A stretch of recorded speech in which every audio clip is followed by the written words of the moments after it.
Hello, everybody, and welcome to Whisperbank, Monsterhearts 2 story. I am the DM, and I will be the Master of Ceremonies this evening. With me this evening, we have a bunch of amazing players who will be embodying these incredible teenagers who also happen to be monsters. So I'm going to go around very quickly, just introduce everybody in no particular order. Uh, we have Joe Creel, who will be starring as Diana Frost this evening. We have S. Jane Winchester, who will be actually playing Amberlyn Wright. We have Mark, who will be playing Mira Banshee. We have Kate Beeman Martinez, who will be playing Tiffany Lewis Whitman.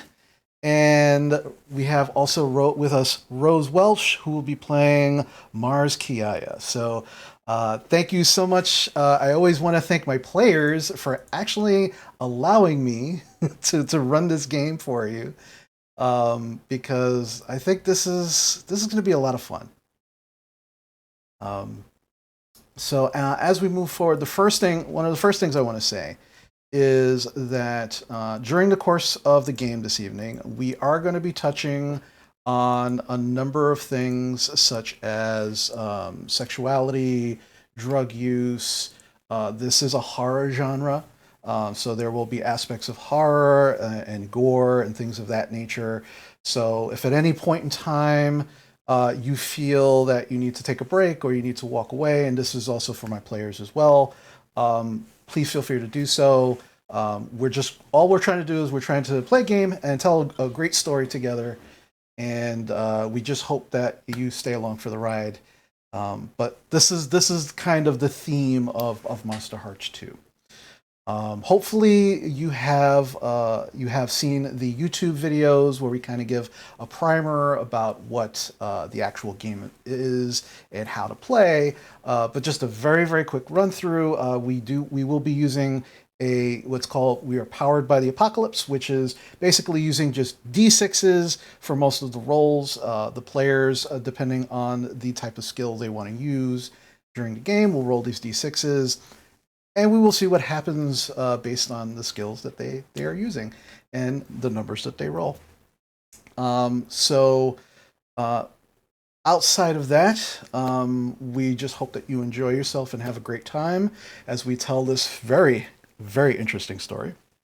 And my players, as I said, anytime if you absolutely need to walk away or take a break or what have you, please again feel free to do so.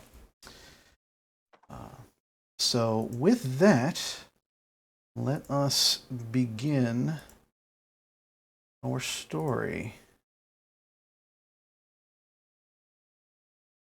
All right. So, welcome to Whisperbank, Washington. They found gold in Whisperbank once, many years ago. Suddenly, this tiny little nothing place in the middle of a forest was playing host to droves of prospectors. A few people ended up rich, everyone else ended up in debt.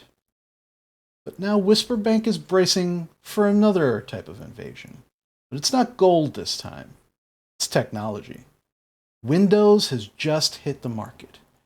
56K modems are starting to sell, and Americans are logging on to the internet for the very first time.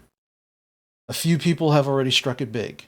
Guys with beards, thick-rimmed glasses, and no business experience whatsoever are going public on Wall Street for profits that should have taken years to accrue. Everyone has caught the scent of wealth. Many have followed it to Whisperbank for some strange reason. Penta Systems came to Washington State because of office space was cheap and plentiful, and no would-be millionaire would dare start up anywhere else. Communities that trace themselves back to the gold rush days are being displaced as neighborhoods they've grown up in suddenly become hip. In the new economy, locals rely on freelance and service jobs. A kid with a bike can get a courier gig. A smart and savvy enough kid could swing a quality assurance job at one of the startups. And yesterday was the first day of school. While the summer did bring a reprieve from some of the angst of high school, there is no escaping it now. It seems like any other day, with announcements over the PA, the random cliques beginning to reform, technicians from Penta Systems still putting the final touches on the new computer systems they installed over the summer. Some say it was a marketing ploy or even a tax dodge, but the school now had an influx of computers and monitors all over the school. Vice Principal Hammond made sure to warn everyone the consequences of tampering with them. But it wasn't school that was the most exciting thing about yesterday. It was the party you were all invited to at the abandoned veterinary hospital out on Willingdale Road. You were all invited, some of you having a better time than others. That was until the murder. Glenn Sexton, who had an argument with someone not moments before, was seemingly murdered by one of your fellow students, Stephen Jackson. Most of you knew him as Loki. Some of you attempted to find him, but he got away. In the panic and horror of what just happened, most of you were able to make your way home before the police arrived. Mira and her bandmates, however, stood to give the cops any information that they could. And that is where we begin. Mira,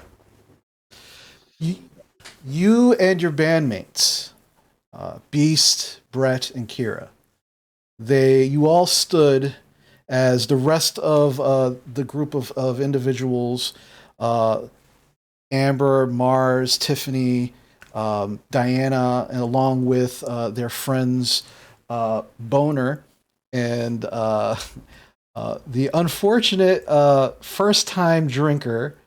Let's see, what was her name? I believe it was. Hold on a second. Was it Connie? No. It could have been No, Connie.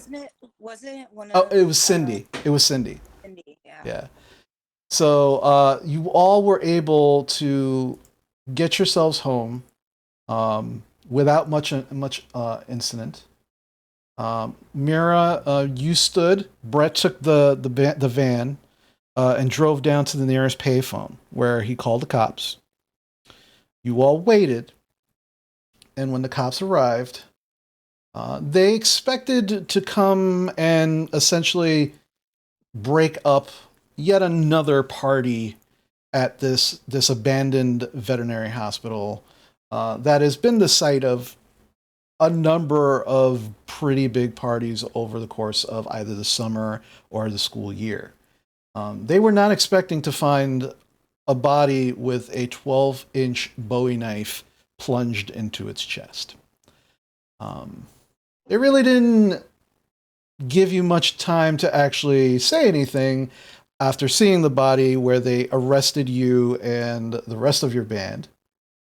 But thankfully, within an hour of being detained and brought back to the police station, your father was able to come down and actually get you all released.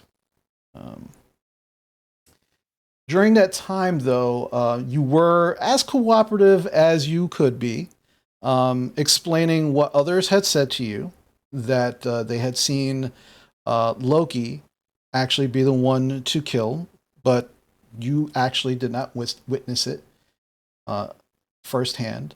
Your band did collaborate that, but when they asked who else was at the party, it was at that point that you and your bandmates were just tight-lipped.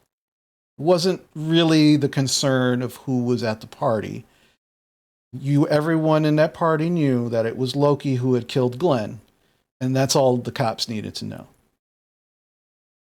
Once your father was able to get you all released and back to your respective homes, your father was very, very proud of you for actually standing your ground and being there, responsible to make sure that the police knew exactly what was going on and not running. But your father's always been a very kind of open and kind of carefree person, except when it came to the law. As he is one of the well retired, semi-retired, he is actually a very preeminent civil rights law attorney. Um, and so this is one of the reasons you weren't too worried about staying for the cops when the shit hit the fan. But after you and your bandmates made it home for the evening, the rest of you were able to either sneak in uh, or just very quietly make your way into your respective homes without much incident, except for you, Mars. As you came home, Mars, and you made your way through the back door of your home, which was usually the way you snuck out of the house whenever you needed to. You quietly made your way up the stairs, past your parents' bedroom and your little brother's bedroom. And as you opened the door into your bedroom, trying to kind of understand and figure out what the hell just happened, you see your father sitting on the corner of your bed, just waiting for you in the dark. Busted. He is wearing his uniform. It is the middle of the night. It's probably about maybe 1:30 in the morning. And he is in his uniform, in his jacket, all his gear, just sitting on the corner of the bed. And as you enter the room, he just turns and he just kind of stands up very, very slowly. And he just kind of looks at you. And he says, "Tell me it wasn't you." Of course it wasn't. I mean, of course it wasn't. I didn't do anything. "Show me your hands." As you show him your hands, he just very, very, he just pops up his flashlight and it just blinds you for a moment. And as that does, he's just going over your hands and he begins kind of very, very methodically just starts looking over your clothing, looks at your shoes, and he just sighs. God, I swear, I didn't do anything. It wasn't me this time, okay? And he sighs in relief, seemingly satisfied uh, after his kind of inspection of you.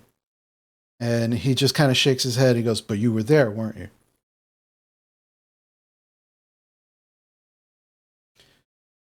All right. I have to. They're waiting for me on the scene, and when I heard, I had to check, and you weren't here, so you know where my mind went. When I get back, we definitely need to talk. But I'm not dragging you down to the station. But you were there. I'm gonna need to know as much as possible, but I have to get to the scene. All right. Kind of like he kind of sees you, he kind of looks, and he kind of comes in momentarily to check, and you get the impression like he's going to try and give you a hug, but then he stops himself. And then he just continues, he kind of walks around you past the door, and he stops in the doorway. And without turning, without looking to the side, without turning to the side, he says, "Don't go anywhere." And then he continues to leave.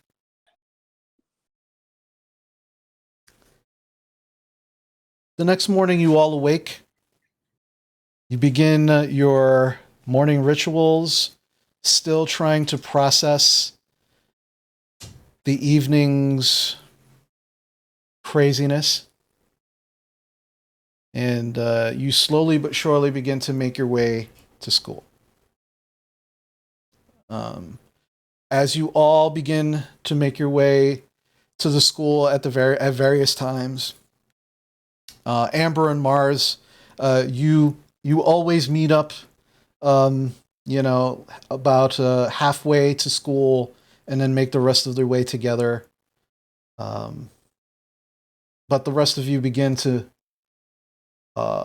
get to the actual front doors of the school, and at the front doors of the school, there are a number of teachers and faculty just kind of standing around the front doors. And that's very, very different than what normally happens. And as you approach, as each one of you individually approach, you can hear each of the teachers are just telling the students all the same thing. There's an emergency assembly. Just do not go to homeroom. Go straight to the auditorium. And so you can see that all of the students are just, some seem very confused by this, an assembly happening on the second day of school.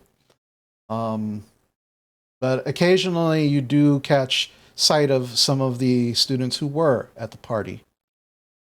And you can see the worried look on their faces, kind of understanding what this assembly might be about. You all start to funnel in to the assembly.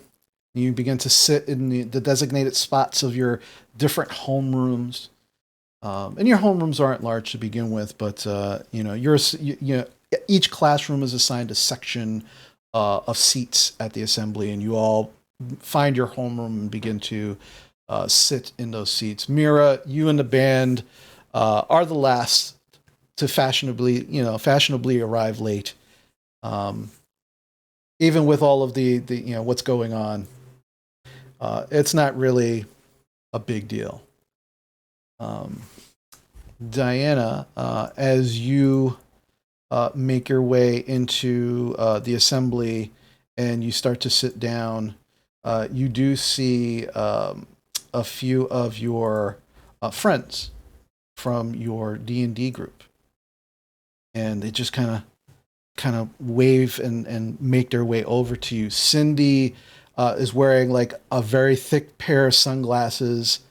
And she kind of makes her way over to you, and she's got like a bottle of water in her hand, and she's drinking.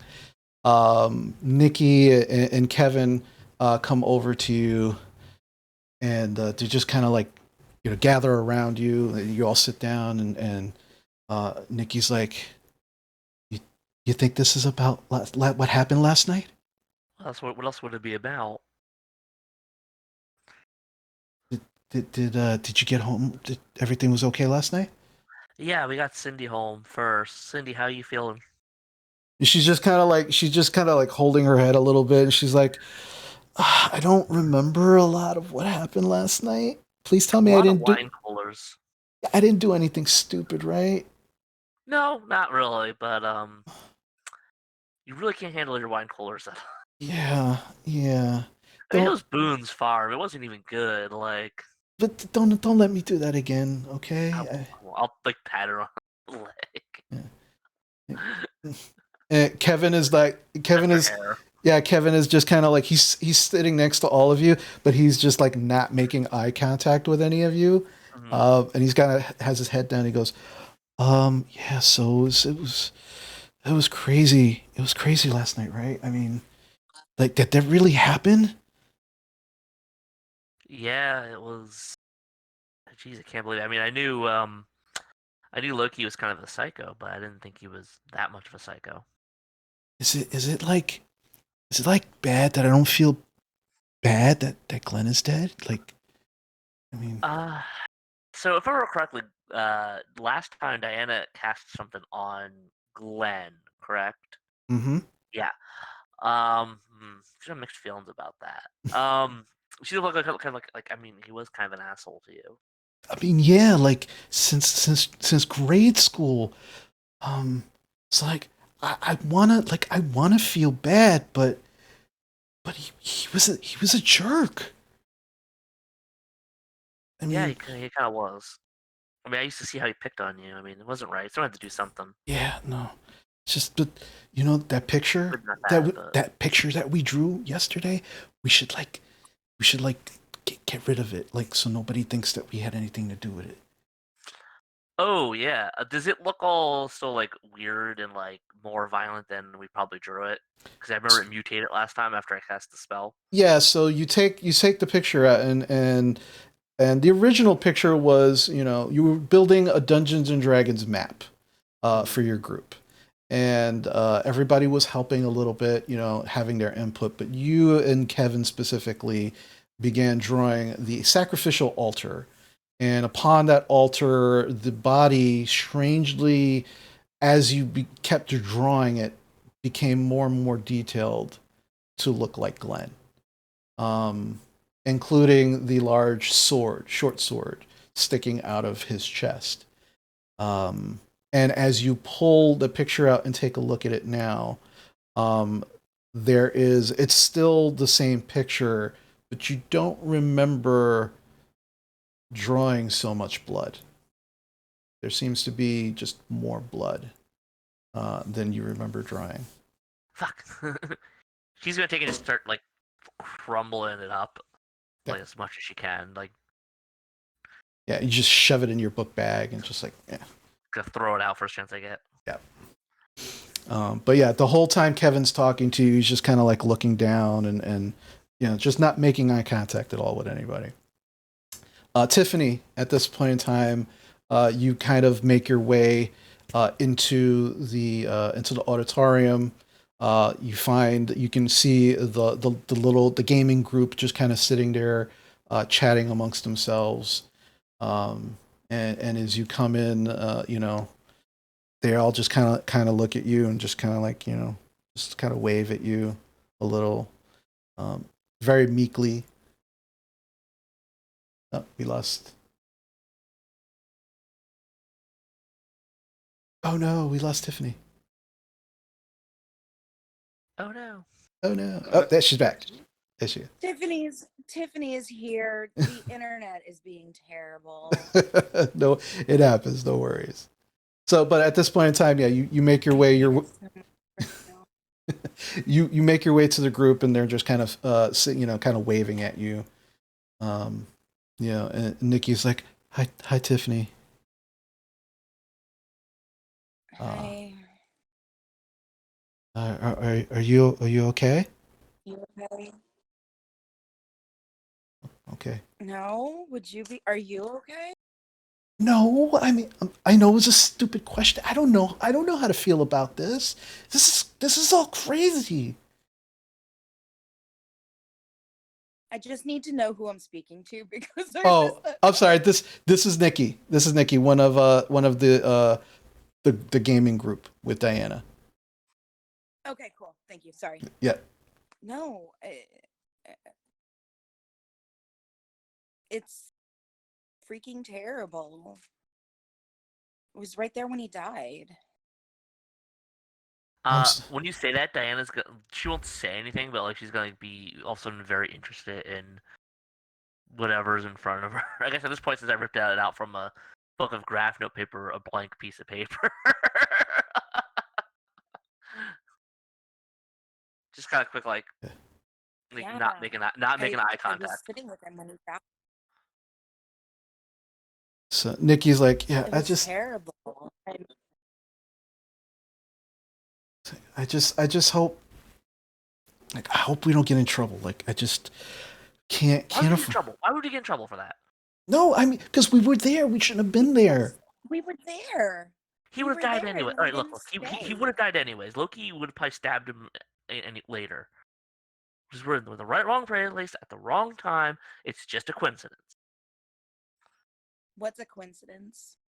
that that that we're there. That we're there. It's a coincidence that we're there. Yeah, we were all there. It was a party. Look, it was just a coincidence that he chose to stab him there.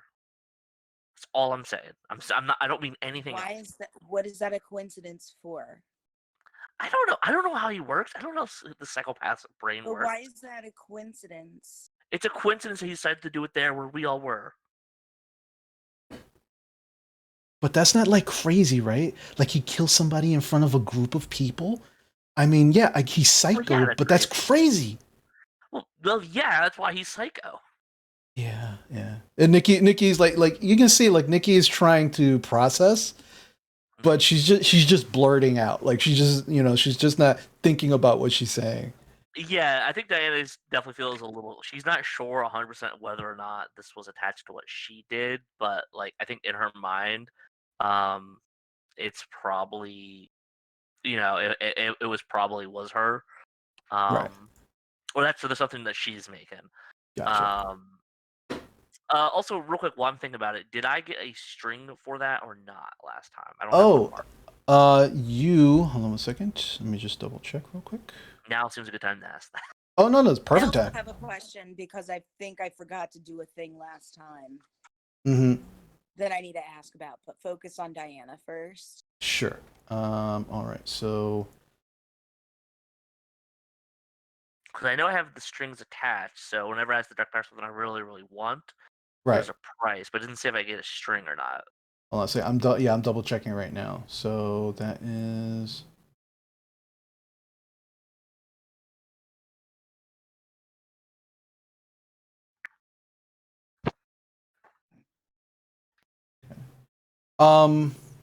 You don't get a string. But I will say that as you you said you pulled out a piece of paper out of their book. Yeah, well, I figured I already pulled the map paper out, so I'm assuming there's probably like a blank piece beneath it. Yeah. So that's probably what I'm staring at because I'm basically trying to not meet Tiffany in the eye. Right. So yeah, you go to pull out one of your pencils, and as you pull out one of the pencils, you immediately snap it in two. And Like again, like a nervous tick or like no, you hold it or just regularly. happens to break. Yeah, you hold it regularly, and it just snaps in two. They really don't make pencils like they used to. And you just kind of like you feel that if that was weird, like that was odd, and you go to grab another pencil, and it happens again. What happens to that first pencil? I don't know. What do you do with that pencil when you snap it? I probably just throw it in my backpack like out of annoyance, and I grab another one. Yeah, and yeah, the second that one. Breaks. Yeah, the second one also snaps. Both pieces? You do grab both pieces. None of them. Yeah, are they like mechanical pencils? Or are they like? Oh no, they're regular like wooden number 2 pencils that just. Yeah, those things are sturdy. Yeah. Yeah, like. And Tiffany, you see it. So both pieces end up in your bag. I'll throw probably the other one back in my bag. I will say the first one because you were not prepared for it. The top part actually does just kind of like pop and hit like the chair in front of you and drop to the ground. But the second you're able to take the bottom piece, throw that in your bag, and then the second one you grab both pieces as that breaks and throw it in your bag, and you just stop pulling out pencils. Yeah. I think after the second one, I'm gonna. How far away is that first piece? It just rolled under the seat, like right in front of Diana, which is actually empty at this point. It's and the seats in the assembly are like those old wooden like fold up seats that were all connected, like and you see in a lot of school assembly auditoriums. So the seat right now is kind of folded upward, and if you just kind of like glance, you can actually see the piece like right there. Okay. Cool. Now, can I ask my question that if I did a thing? Yes, please. Night? Yes. I did not. I don't think Kate thought of this then, but it would certainly be in Tiffany's natural response to things to grab a bit of what's his face, the dead kid's hair. Sure. Yeah. Okay. Cool. Thank you. Yeah. No problem. No problem. I'm not creepy. I'm just a teenage teacher. Yeah, I think I know where you're going. Like Diana's probably not even paying attention to the other part of the pencil anymore. Right. Yeah. Cool. I think she's At probably a at little some freaked out. point, yeah, at some point, I'm going to get that piece of pencil. I just because we're not physically there. Yeah. She will get it in her normal, very sneaky, very stealthy way and put it into one of her many little Ziploc baggies that live in her bag. Yeah, I don't think Diana would even take the care of it because she's not really on her guard. Well, she's on her guard, but not necessarily from that. For that. Yeah. Yeah. So I don't think she's even gonna I don't think she's even gonna really think about it again after it happened. Cool. So can I mark that as another sympathetic token? Yes, you can. Boom. Thank you. Mm-hmm. And Please so, resume your are we gonna have a conversation witch now that versus I've infernal bargained throwdown? and so as you know, you're kind of having that conversation, and the conversation is very quick, but is also marred with just bouts of silence because everybody doesn't really know how to actually approach this and how to talk about this. Mars and Amber, you actually make your way into the auditorium as well. At the same time, you are also kind of making your way down to the seats with the two new students, Donald and June, who you were all introduced to the previous day. The two siblings from Tokyo, who had just recently transferred because their father works at Penta Systems.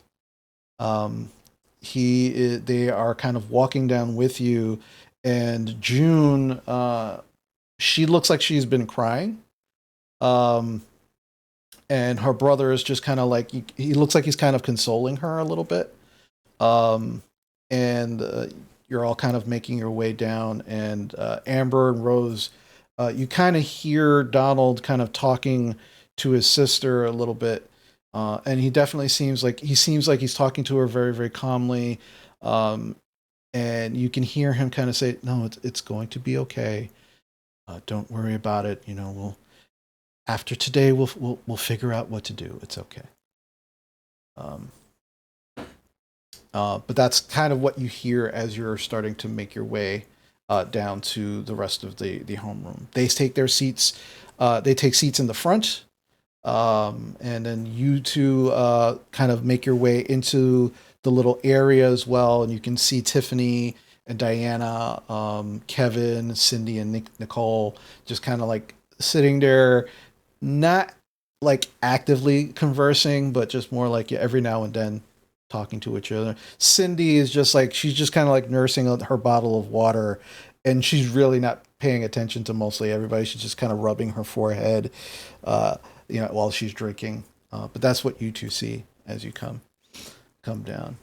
And they kind of like, they all kind of like meekly wave at you, as you come in. Kevin is still not making any eye contact with anyone. So Amber is definitely holding Mars's hand. Like their fingers are all nice and laced together. When she sees everyone sitting together that they had spoken to last evening, she will make her way over there, pulling Mars along behind her. Okay. They kind of see you. They sit there and they kind of like, hi, like Nicole. You could see like Nicole is getting ready to ask, "How are you?" and then just stops herself, and then just hi.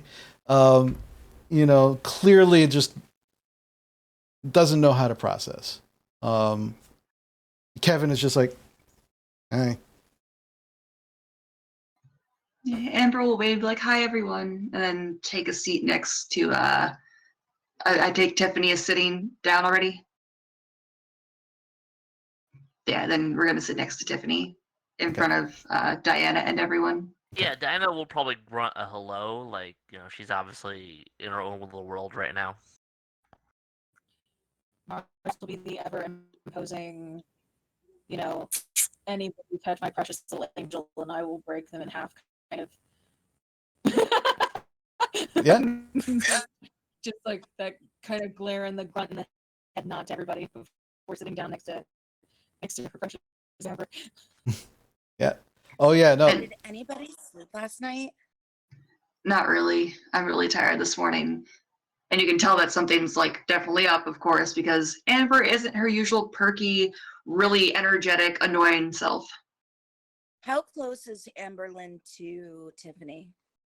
Probably sitting right next to her, if not like maybe a seat apart. So Tiffany, who doesn't do a lot of physical affection, like runs her hand over Amber's hand. It's very awkward. I'm here for it.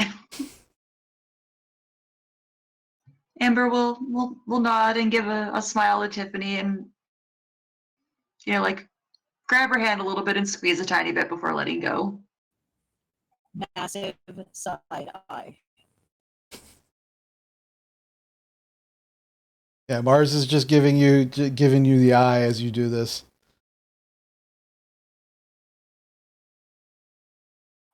You're muted. You muted. I know, sorry. Yeah. No worries. I wasn't talking to you guys. I was Oh. trying to get the nets. Yeah. No worries. No worries. Okay. So yeah, it's about this point that it looks like most of the students are starting to file in at this point.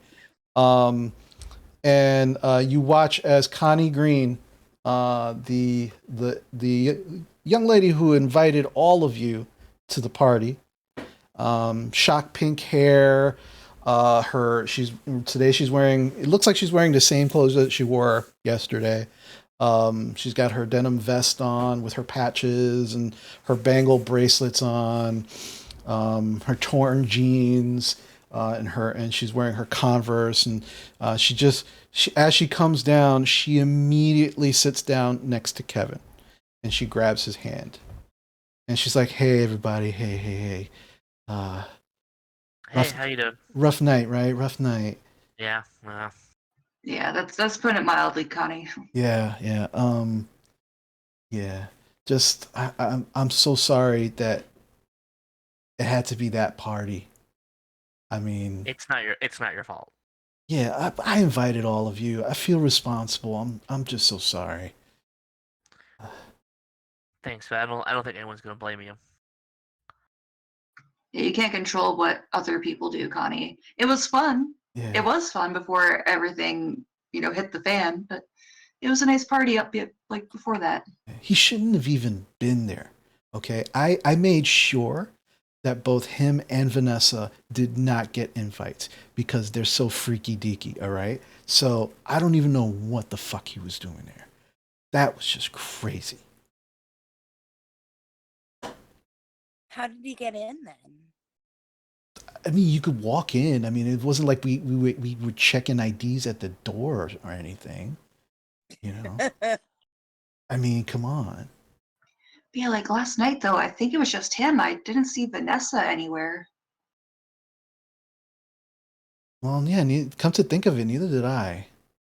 But I mean, they're always together, so I just assumed I thought I heard a woman's voice in the darkness. She might have been there. maybe I didn't see her. I was a little busy, and she kind of like nudges Kevin a little bit, and he turns bright red, but still has his eyes are kind of like just down, looking down. If he could shrink any more and hit to his shoulders, like he'd be turtling right now. Diana will give him like lean over, and give him like a good like friendly like pat on the shoulder. Yeah. Like that a boy. Yeah. So Connie's like, all right, so yeah, they're probably gonna talk a lot of shit about what happened last night. Just like, I'm not saying anything, like, cause I didn't even see anything that happened. So, as far as I'm concerned, I wasn't even there. So, I mean, Yeah, but like what? Like people stayed behind and somebody died. Like, shouldn't we say something? but what that's are we the thing, gonna say? right? I don't know what we saw. I think we already know what we saw. Weren't we already outside?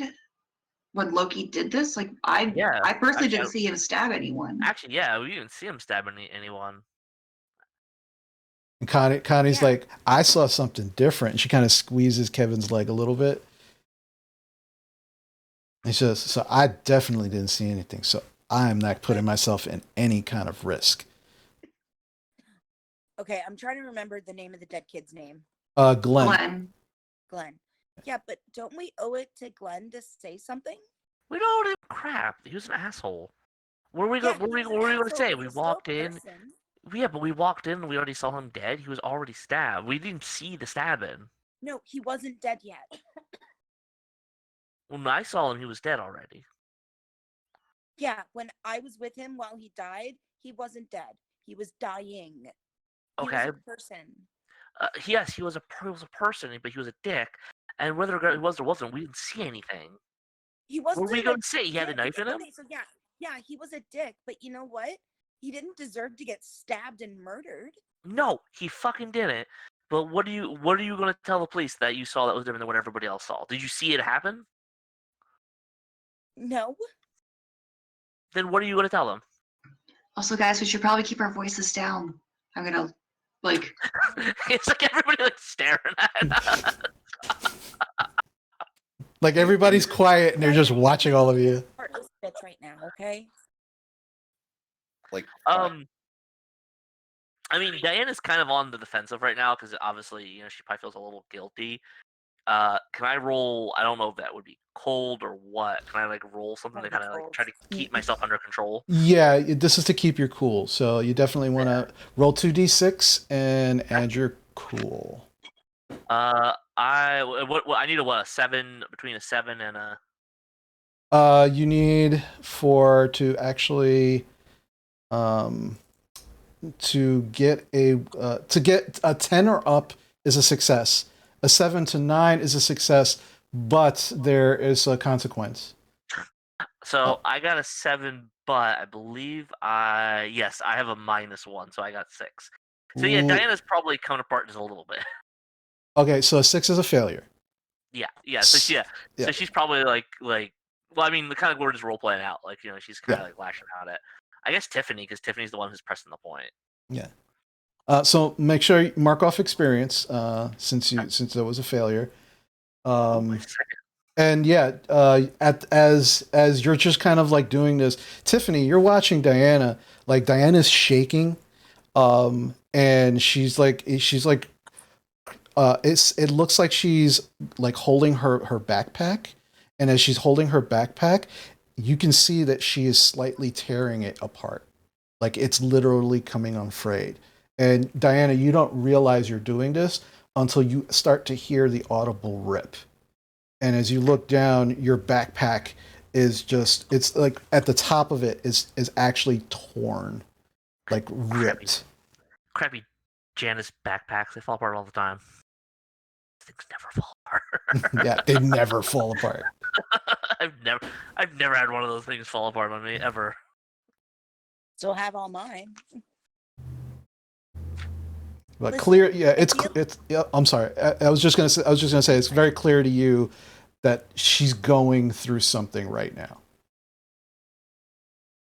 Look, I know that you seem to be like freaking out, like we all are, but I think we all need. I'm not freaking out. I'm not freaking out.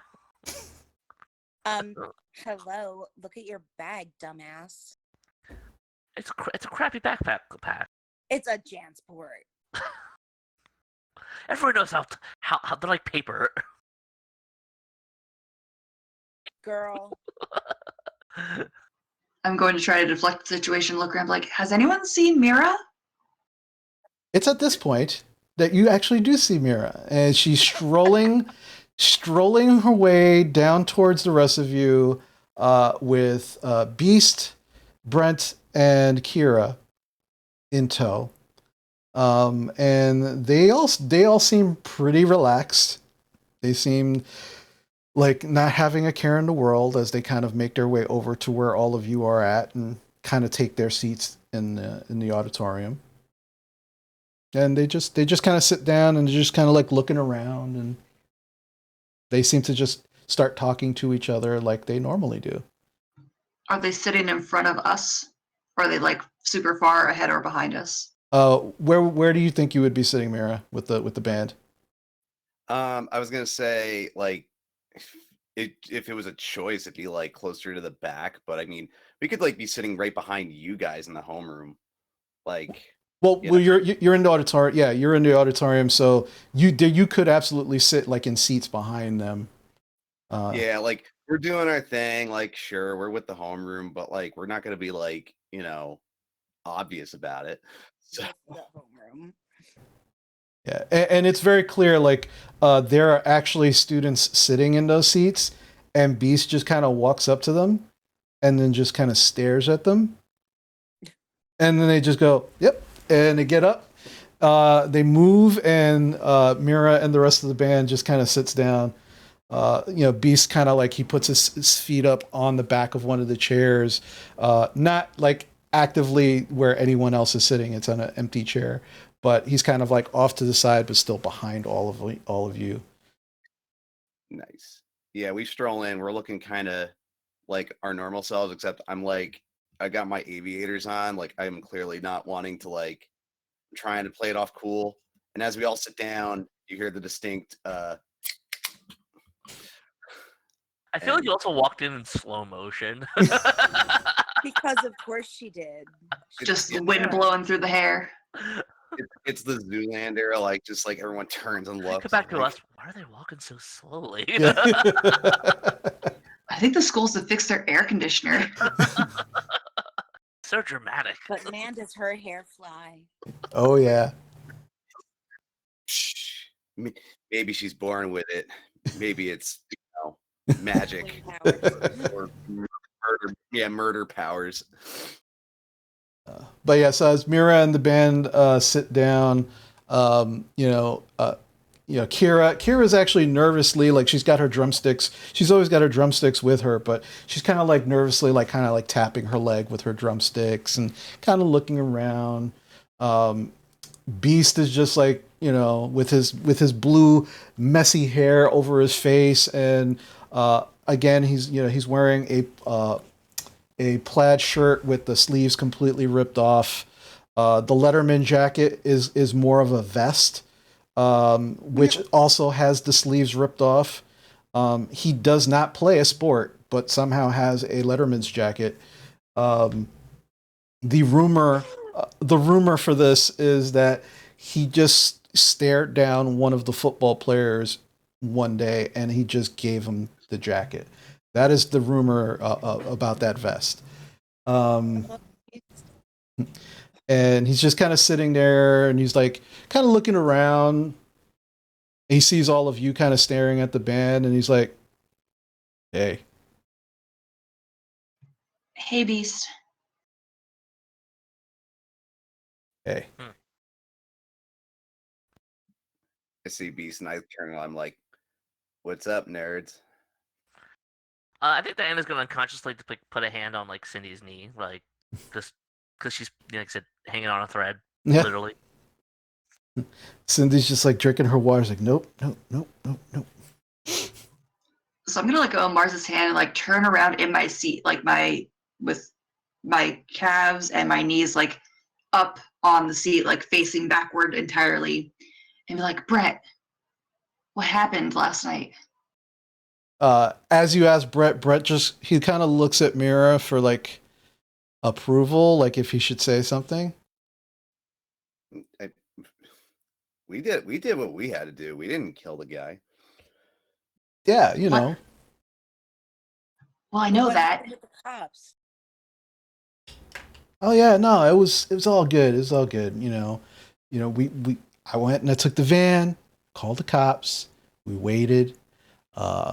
They freaked when they saw the body. Well, yeah, because it's a freaking body. I mean, yeah, but they took us down to the station. They asked us a bunch of questions. What? Oh my god. No, it was fine. Like it's and now like Brett, Mira, Kira, and Beast kind of chuckle as you say that. And it's like it's not like the first time we've been busted for something. Yeah, besides, we're minors. What are they going to do to us? Yeah. So, but it's fine. It's fine. We told them, that Psycho did it. They asked us who was there. We told them that's not their business because nobody else did it. And that's it. Mira's dad, did his magic law stuff. And we went home. No muss, no fuss. Doesn't sound too bad. Yeah. Well, thanks for not ratting out the people that were there, I guess. I mean, look, if people want to tell the cops that they were there, like, that's their business. That's not on us, right? I'm gonna look at Tiffany when he says that. So Connie's like, look, they're making a lot of sense. I mean, I'm not. Look, No, I'm not gonna. I'm not. Look, we're not gonna stop you. We're not gonna stop you if you want to talk to the cops. But I'm not gonna go out and tell them because I didn't see anything. I only heard what everybody else said. You saw something and you want to help. I'm not gonna stop you. No, But I didn't see anything, but Glenn is dead. Oh my god, that's a great song title. Oh Mira. my god, Mira. It's really insensitive, Mira. I didn't see any of What you the fuck? sticking around last night. Besides, like, you're all talking about how, Yeah, because I had to get people home. I wasn't thinking and straight. you did. That's I you. mean, it's fine. Do what you got to do. We did what we had to do. And we can honor Glenn by writing a song about him. Look, the cops already know who stabbed him. There's really not much else we can do. We're not playing junior detectives. I mean, I think I saw the car that he got away in. See, Okay, that's see, important that- stuff. All right, that is actually a good thing to tell the cops. Right. And since Amber, me, and Mars were all together, we have to come forward. That's fine. Then just don't drag us into it. I didn't see anything. Mars, what do you have to Mars, you have said 0, which is really characteristic of you. It is. Been talking enough for both of us, so Oh my god. So it's about this point where you actually start to see the vice principal actually begin to walk up onto the stage of the auditorium. And he kind of walks up and stands up to the podium and gets up to the mic. And you can see there are actually a number of teachers like just kind of sitting in chairs behind him. He kind of gets up to the mic. He's like, "Excuse me. All right, everybody, please settle down. All right. Yeah, I can wait. I can wait till everybody takes their seats. Yes, yep, you too. Yes, in the back. Thank you. All right. Down. So last evening, I'm sure you're all wondering why there's an assembly on the second day of school. Some of you may or may not be aware that last evening an unfortunate incident occurred. One of your classmates, a junior, Glenn Sexton, has unfortunately passed away. And it's at this point where now everybody's listening. Like there was kind of like murmuring and kind of hushed talking, but now everybody's listening. And you all, again, you've all have had your run-ins with Vice Principal Hammond on occasion. He's kind of like a stickler for the rules.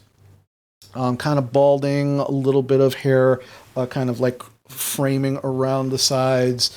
Always wearing a three-piece suit and never actually loosening his tie, taking off his jacket at all. even towards the end of the day. Like just like he's the enforcer of the rules here at Whisperbank High, and the fact that he's actually saying these things currently, there is a certain weight to it as he continues to talk. I'm picturing the principal from Teen Wolf in my head. Kind I'm of, actually yeah. picturing the one from Back to the Future, but I think weren't they actually the same actor? Or am I thinking? No, it was two different actors. It was two different. Okay. But I think they, yeah, the characters were similar though. yeah, they have a very similar vibe. But yeah, you absolutely like a little bit of column A, a little bit of column B. But he just kind of waits, and as everybody kind of hushes and he sees that he has their attention, he has everybody's attention. He continues.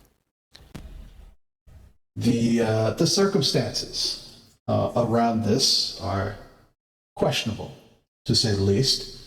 And over the course of the next few days, you will see officers here in the school.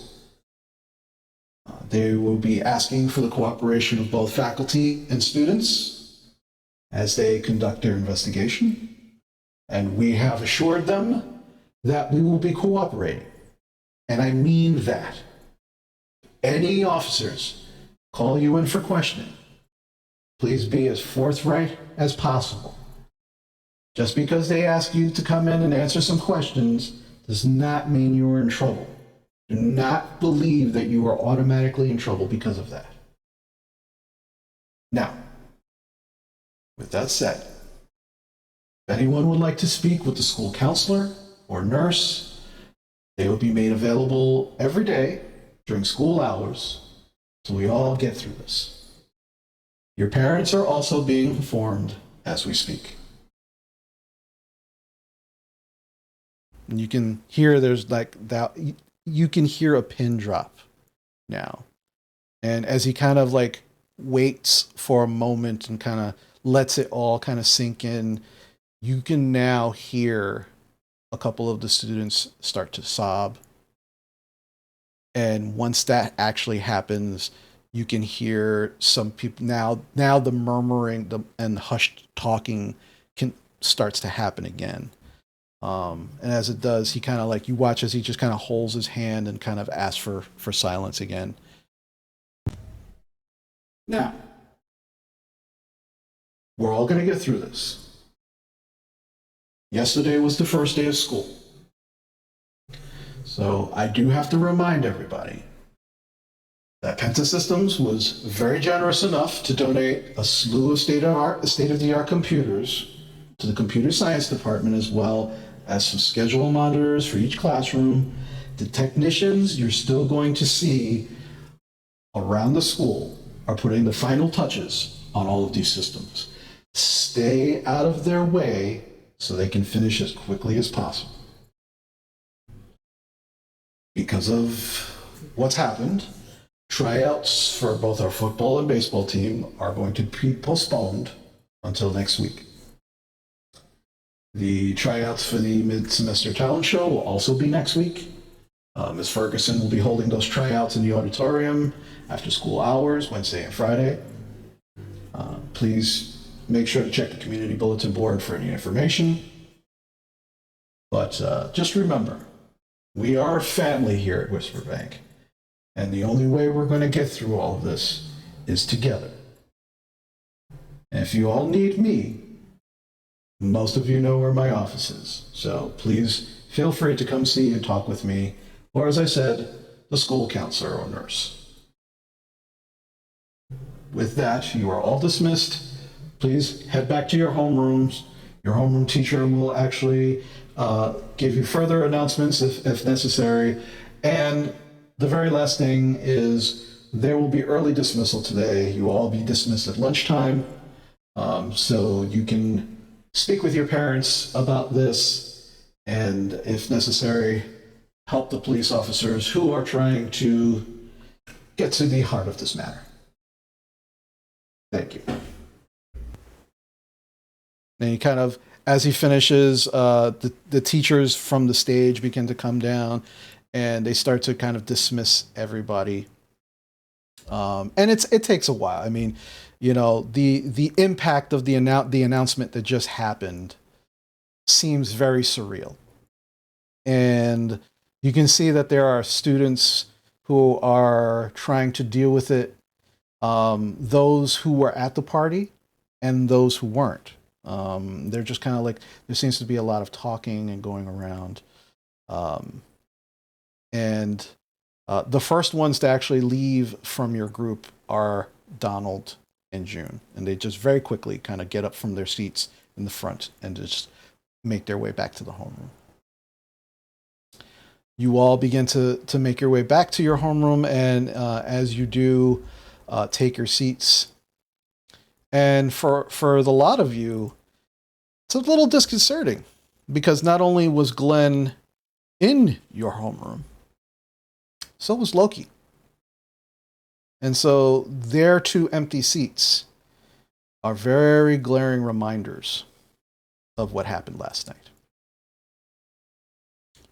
The only 2 seats that are actually empty.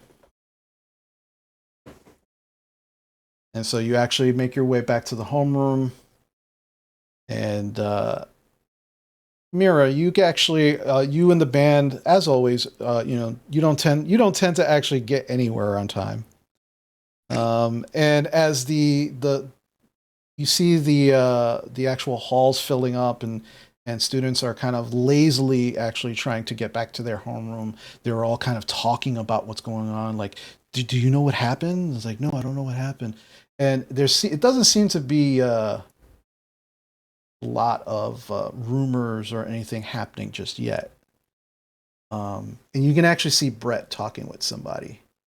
Like you and the rest of the band are kind of like making your way, and he's kind of talking to somebody over by one of the lockers. And as you turn around, you can see him talking to you see him talking to Sylvester, who happens to be, he's the mascot for the actual prospectors. He's the guy that runs around in the big prospector like outfit. And currently he's just kind of talking to him. He's a really like rail thin, skinny guy. Even without the actual mascot outfit, he looks like almost a caricature of a mascot. Like his head is just a little larger than the rest of his body. He looks like he could tip over at any moment. But somehow he doesn't. But he's also like he's almost like 6 foot tall. So it's like he's a very odd looking guy. But he's a nice enough guy. He seems to get along with almost everybody. And he calls it his magic power. As the mascot, that his superpower is friendship.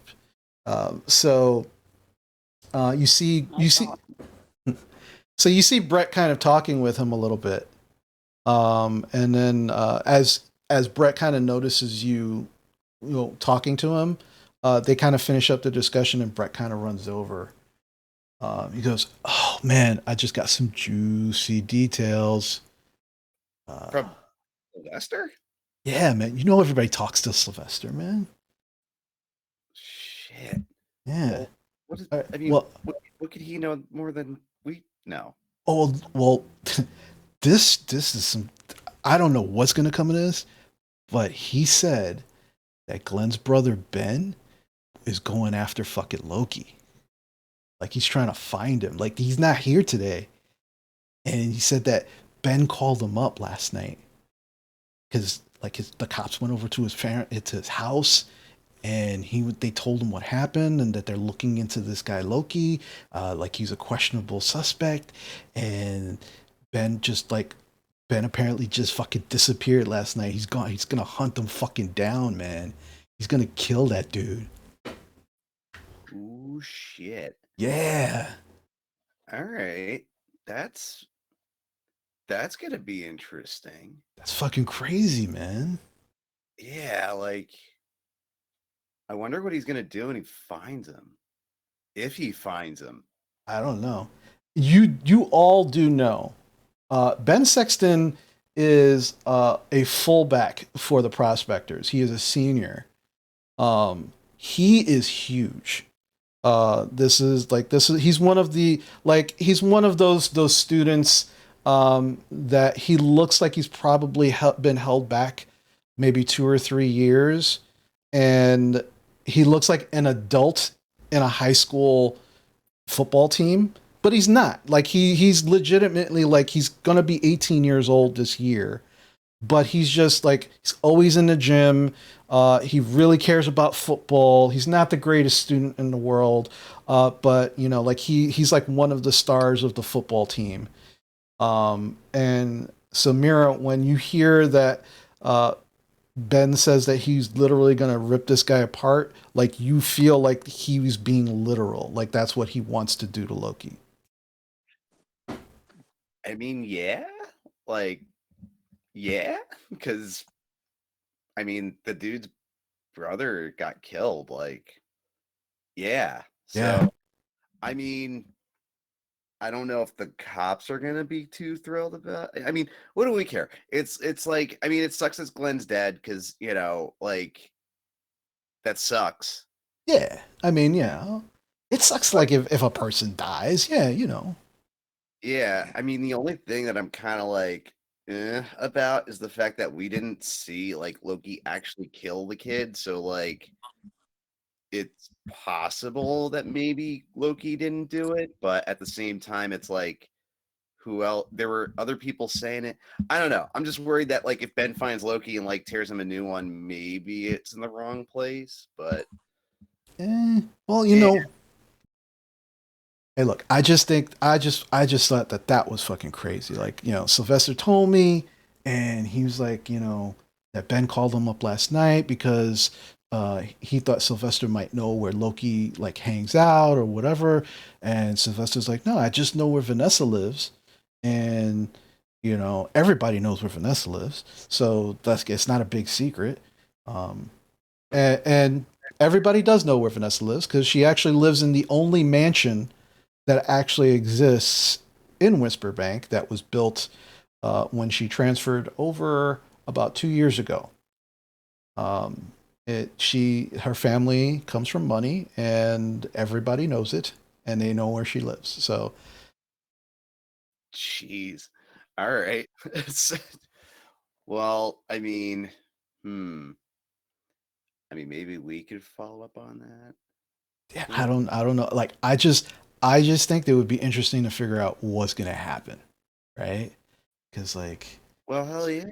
I mean, that's the thing. Like, what are we gonna do? Just like be like, "Pff, whatever. Like, what happens, happens. Like, I mean, I think everyone's gonna want to know, like, what's gonna happen. So, I mean, shit. Like, if we found Loki or Vanessa or whoever is connected to this, I mean, it might be like some good publicity. Kira's like, oh, so what? So like, what? We should find this Loki guy so we can get in the paper so we get some really good publicity out of this. Not a bad idea. All right. Beast, I Beast, mean, who's yeah, to stop us? Yeah. So, yeah. Beast kind of looks at all of you and goes, "I'm down." hell yeah. I mean, we're not gonna go full Scooby Doo on this, but like, still, we can do some sleuthing and mystery solving, and I don't know. I mean, this is also more hardcore than Scooby Doo because there's like actual murder and not a guy in a mask, unless it is a guy in a mask. But who knows? Yeah. And as you're saying this, Kira goes, "Yeah, yeah, yeah. You know what? I know some people who like talk to Vanessa all the time. I can probably talk to them later because I got some classes with them, and I can see if they know anything." Oh shit! Sounds like we got ourselves. Oh my god! And we have a van. Oh god, it's working out way too well. They all start laughing. B starts actually chuckling, and then he kind of looks at all of you. Goes, "I'm not Scooby." No, Beast, you would never be Scooby. All I right. mean, yeah, unless you want it to be, but you don't want to be, so it's all No. good. Besides, like she starts like, there's 4 humans and 1 dog, and we're 4 humans. So if we find a dog, then we're set. But no one hears a dog right now. Beast goes, "Okay." You're as human as the rest of us, Beast, as far as I know. And I'm not a doctor. No problem.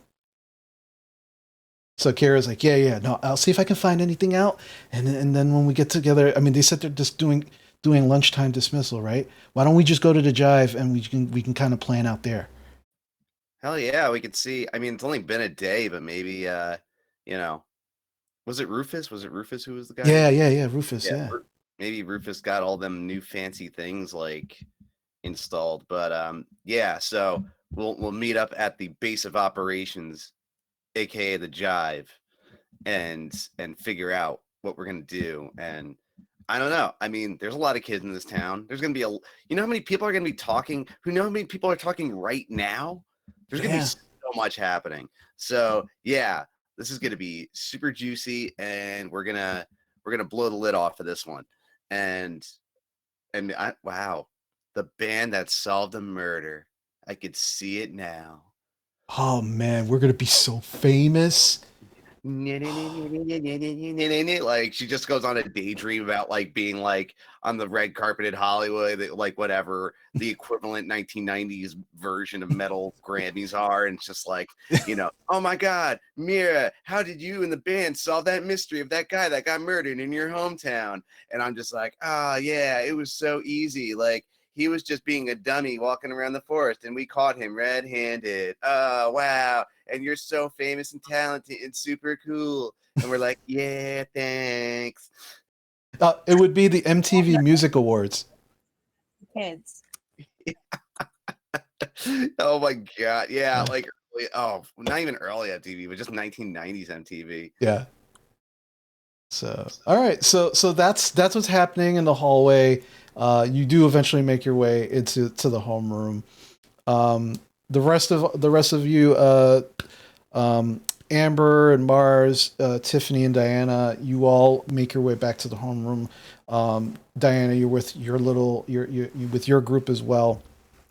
And as you're kind of sitting down and kind of talking with each other, your homeroom teacher is actually not in the room yet. So it does give you a little bit of time to actually talk with each other before Mr. Foster actually comes back. Yeah, I'm gonna probably check with Cindy just to make sure, because I know she was not doing very good to the whole thing. Well, You feeling Cindy. any better? Well, yeah, Cindy was drunk, but Nicole was the one that was actually freaking out. Oh yes. Okay. Yeah. I'll check. I'll check on both of them. I'll check on Cindy first, Yeah. and then I'll check on Nicole. Yeah. So Cindy's like, yeah. Well, look, I know what happened, but I really don't remember a lot. That's good. I'm glad you don't. Yeah. My head really hurts. I tried to shield you for a minute, but yeah. My head really hurts. Don't let me drink again, please. I won't. Okay. At least you get to go home soon. Okay, yeah. I'm gonna sleep so much. That sounds like a good idea. Nicole, how are you doing? Yeah, you see her. She like her leg is shaking like a mile a minute, and she's just kind of like looking around. She's like, Diana, this is all nuts. Like the cops are gonna be talking to everybody. I mean, did you see anything? I think you're outside with us. Yeah, no, I didn't see anything, but again, we shouldn't have been there. You know, well, I mean, we're not in any trouble for being there. I lied to my folks. I told them I was going to your house to study. They don't know. They didn't know I was there. They find out I was there. I'm grounded forever. Like, they're not going to let me out of the house until I go to college. Look, I think it'll be okay, all right? Just, I mean, a lot of people see you there? Because you arrived near the tail end of it. Yeah, I don't know. I don't even know if people know who I am. So. Look, I know who you are, and if I need to, I will tell your parents that you were at my house. You promise? I promise. Okay, thank you. Okay. That makes me feel a little better. Of course, I gotta look out for all of you. Okay, thank you. And you can see, yeah, she does visibly, like, the leg shaking doesn't stop, but it does kind of decrease a little bit. Okay. But she does seem to get a little comfort out of what you said. Connie comes in actually after Mira and the band make their way in. And as she does, she kind of makes her way over to Kevin. And there is, you can see that she's kind of sitting there with, she moves over to the seat where what used to be Glenn's seat.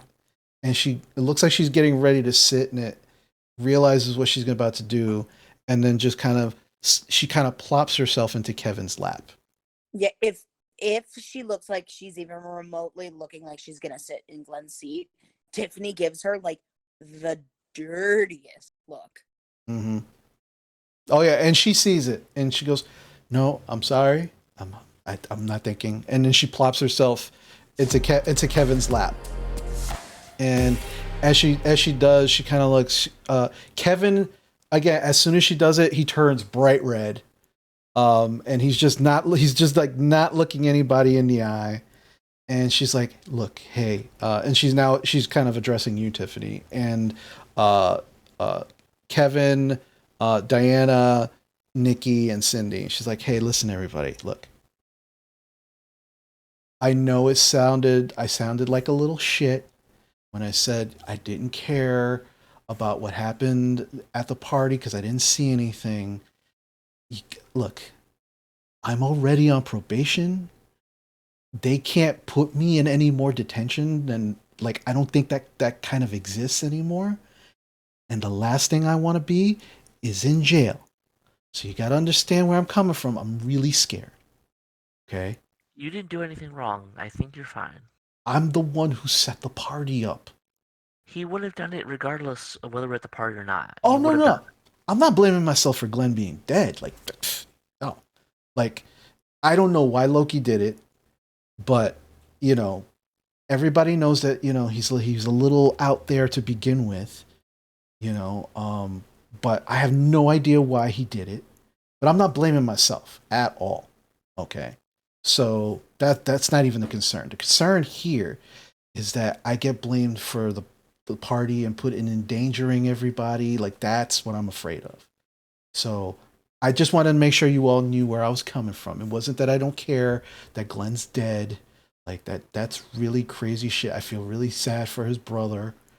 You know, his parents must be really, really beside themselves, but I can't help. I didn't see anything. I don't know what's going on. Yeah, like you didn't see anything. You were in a closet with Kevin. Like, Amber, I swear to God. what? It's the truth. And Connie has when you say that, Connie gets a big smile on his face. Kevin turns tomato red. Like, he's just like, and he's still not looking at anybody. And she was like, "Yeah, I was gonna say. I wasn't just gonna come out and say it, but yeah, exactly. Both Kevin and I, we saw things, but we didn't see the things that the cops need to hear about. Let's put it that way." So, but I'm just look. If you need to tell the cops that it was me, I'm not gonna hold it against you. That set the party up. Like, Yeah, but anything, like, I won't call you out on that, Connie. I will tell them what I saw, and that's it. I'm not gonna, because I like your parties, as you know. Yeah, no. And I don't want to ruin that. And like, yeah. The worst that's ever happened at my parties is that somebody gets passed out, and I always make sure that they get home safe. Like that has been the worst thing that's happened at any of my parties until last night.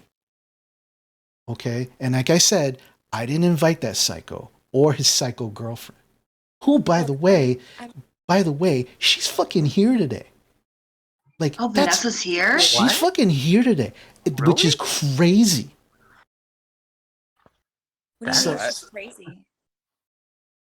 So I don't know what the hell happened or what's going on, but she's here today, and the cops are looking for her boyfriend, and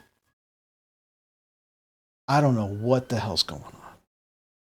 So Amber's going to look towards June and Donald because I'm at, like, they're in homeroom right now, correct? Yeah, they're sitting in the front and they kind of like talking to each other in very hushed tones. June, Donald, were you guys at the party last night?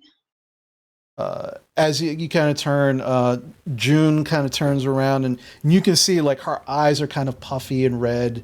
Very clearly like she's been crying and she's not currently, but you can see, and she kind of looks and she goes, no, we didn't go. I mean, Connie was nice enough to invite us, but we weren't there. And she just kind of like turns her head back, and Donald's like, yeah, no, we had some family things going on last night, so we couldn't go. We're very sorry about your friend.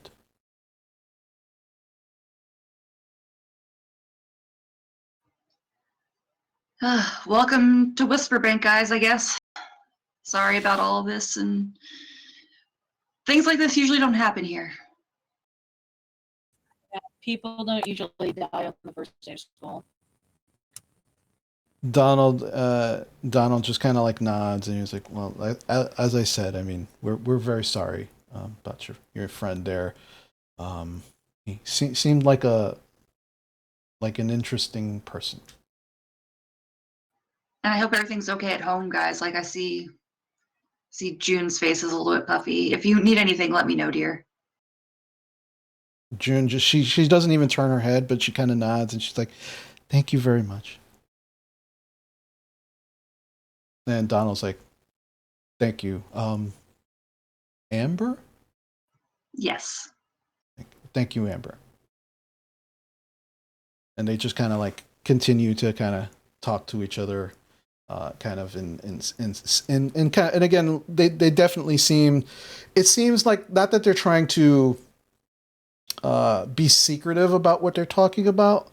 The impression you're kind of getting, especially you, Amber, since you're kind of interacting with them currently, is that they're talking low because they're trying to deal with something personal, and they don't want to kind of they don't want to take away from what's happening with this person that just got murdered, right? Like that's the impression you're getting. Not that they're trying to be secretive about anything specific.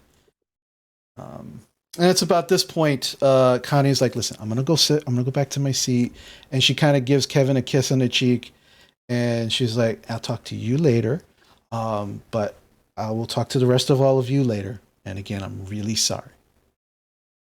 And she kind of gets up. Thanks. You're fine. Yeah. And she gets up. She goes over to her seat. And it's about this time that your homeroom teacher, Mr. Foster, comes in. And he's like, all right, everyone. Again, I don't have anything extra specifically for this homeroom today as far as announcements are concerned. You heard Vice Principal Hammond. You'll all be getting released at lunchtime today. Your parents are being informed about the incident last evening. I really, and he kind of turns and looks at Connie, hope that none of you had anything to do with this party last evening.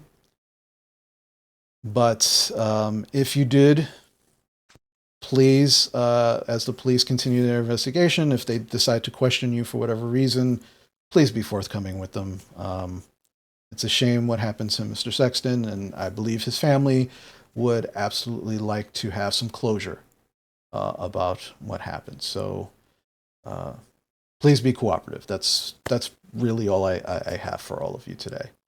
And again, if anyone needs to talk, I am here. And the nurse and the school counselor will be available. But if you don't want to talk with them, please find a faculty member who is probably going to be able to relate to you or speak with you or that you trust. Because we're all going to get through this, as Vice Principal Hammond said, together. So just bear that in mind. So thank you very much. And you can see he seems kind of like a little awkward about the situation also. Like he's not sure what to say. And he kind of sits down and kind of like pulls out some of his paperwork, and he kind of begins to kind of like, looks like he's either grading papers or doing something with some paperwork. And it's about at this point in time that the bell rings. You all begin to go to your respective classes, and as you do, it's a little disconcerting. People are talking. People are absolutely trying to go about their daily business as if normal. But unfortunately, they're not succeeding for the most part. You do eventually make your way to the first couple of classes throughout the day, but even the teachers seem to have a hard time focusing. And some, if not all, continue to kind of reiterate what Mr. Foster had said, which is if you need any help, if you need to talk with anybody, that the teachers are there, the faculty are there for the students if they want. Whether they want to talk, if they want to, just kind of cry on someone's shoulder, for them to please come together and find someone that they can trust. As you are all finishing up what would be probably about fourth period leading into fifth period, which would be the first lunch period of the day, that is the time that you are all being released for the day. Unlike most dismissals, where the halls are emptied within moments of the dismissal, you can see many, many students either comforting each other or just talking, keeping these hallways actually very, very crowded, even during the dismissal. And you can see people running back and forth, talking with each other, trying to get the information. What's exactly happening? What is going on? And you can actually see there are a few police officers from the police station actually kind of walking through the hall. And as they're walking through the hall, Vice Principal Hammond is next to them. And there is, you can actually see your father, Mars, standing right next to Vice Principal Hammond with a small notebook in his hand. And he's kind of talking to Vice Principal Hammond, asking him something. And as he does, Vice Principal Hammond is just pointing at students. And he's like, "You, my office, please. You, my office, please." And they're just doing this as they're walking through the hallway. And they stop in front of you, Amber, and you, Mars. And Vice Principal Hammond said, "Both of you, please report to my office. Thank you." I will definitely wave to Mars's dad and be like, "Hi." He kind of like lightly smirks and just kind of like nods, but then continues moving down the hall. And as you both kind of make your way down the hallway to the vice principal's office, you can see about maybe 6 other students. Some you're not familiar with, some you kind of recognize from some of your classes that you may not be 100% familiar with, but they're just kind of like sitting there waiting. And it is much, the waiting area outside the office does have enough seats for maybe about a dozen people. But everybody's just kind of sitting there and they're kind of like talking with each other. As you two kind of walk in, they kind of stop talking for a moment and see that it's both of you. And they kind of all relax and they just continue talking with each other. Amber immediately sits on Mars's lap when they sit down, even though there's a chair for her. Yeah, as you do that, a couple of the students just kind of look and they go, kind of shake their head, and they just continue talking. And they're not like, you can hear everything that they're talking about. They are talking about, now the rumor has started that Loki has killed Glenn. They can hear, and one of them is saying, "Oh, I heard that he got shot. Like he just pulled out a gun and just shot him in front of everybody." It's like, no, no, no. He cut his head off. Like he had some kind of sword, and he just freaking like decapitated him in front of everybody. And it's just like all of these just strange, odd rumors that are going on. The only thing they're getting correct is that what what you assume to be correct is that Loki killed Glenn. Everything else doesn't seem close to what you had all witnessed the night before. As you are waiting, you watch as Sergeant Kiaya, Mars's dad, and Vice Principal Hammond come into the office, and the Vice Principal is like, "All right, everybody. So this is Sergeant Kiaya. He's going to be asking you a number of questions. Please be forthright and honest. And once you have finished answering his questions, you are free to go and go home. But again, this does not mean that any of you are in any kind of trouble. It's just we are trying to the police are trying to conduct this investigation, and you might actually have some information that would be helpful." Everybody just kind of looks at each other and just kind of quietly nods. It's like, "All right, you first." And you kind of like, and they begin pulling everybody individually into his office. And the first 6 students that go in, they are maybe in the office for maybe 5 to 7 minutes max, each student. And as the first one comes out, kind of looks around, like they seem confused. Each student that comes out seems confused. And the last one that comes out, he kind of, this, I think, Amber, you probably have a class with him. His name is Bobby. Seems like a nice guy. He kind of keeps to himself. Has a, he's like one of the artists that like has painted some of the murals on the school walls. And he looks really confused, and he kind of looks up and he sees you and Mars. He goes, "Oh, hey, Amber." Hi, Bobby. Yeah, hey. Yeah, I'm gonna go. Good luck. Gonna look at Mars and be like, "Your dad must be like super interrogating these people." As you say, Home, so I'm not surprised. as you say that, and Bobby's like almost out the door. He kind of turns around and goes, "Oh no, that's what's weird. He's not interrogating us. It's just he was asking us about Roger."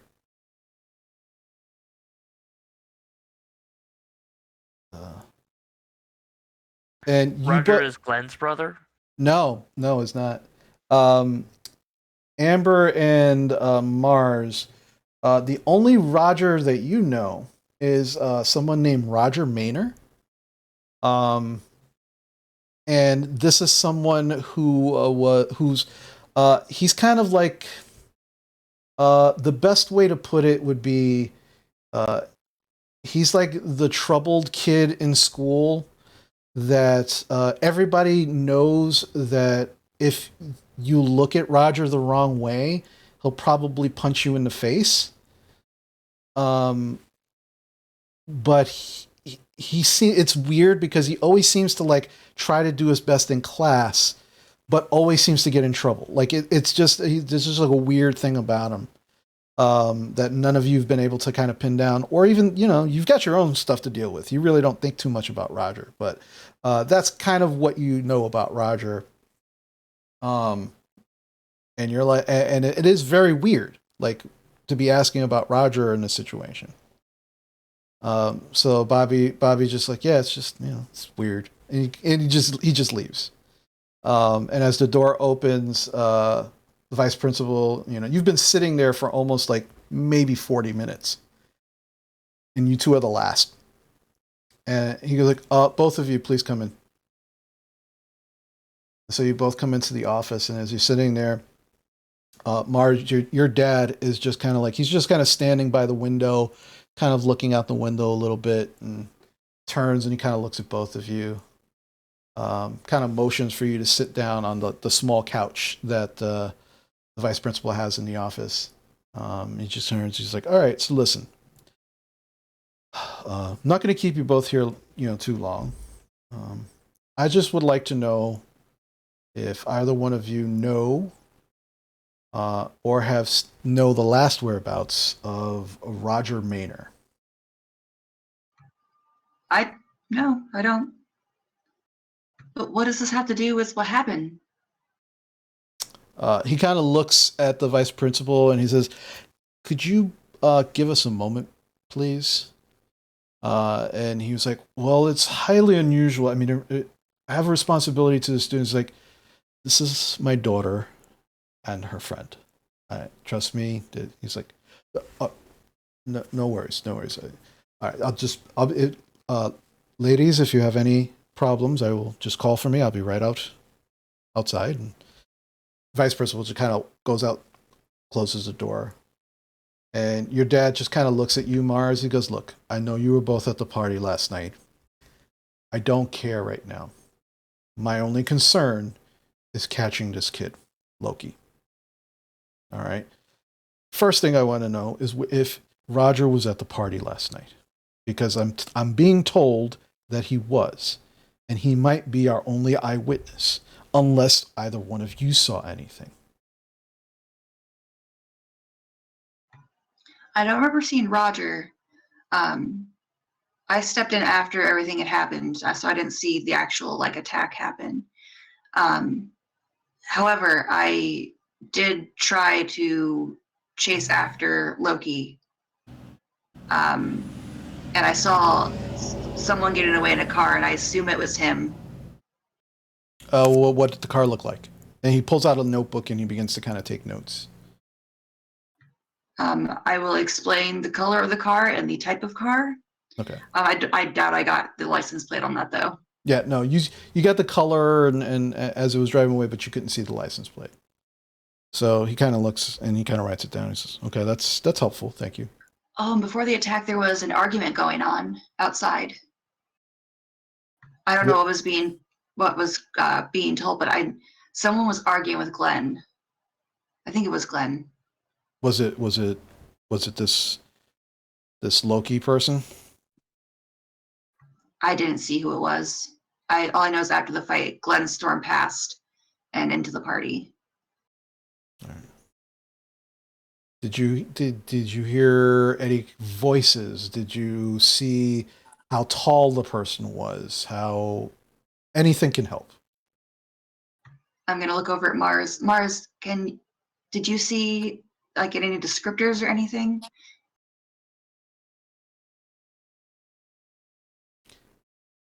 No, I don't remember. I don't remember any of that. All right. All right. Well, if you hear about anything about Roger, you need to contact us immediately. All right. We need to, from everything from some of the other students that we've talked to, it's important that we find him. So if you see him, just let us know. Of course. All right, you can go. And Mars, he kind of, as you turn to go, he calls you, says, we need to talk tonight, so don't make any plans.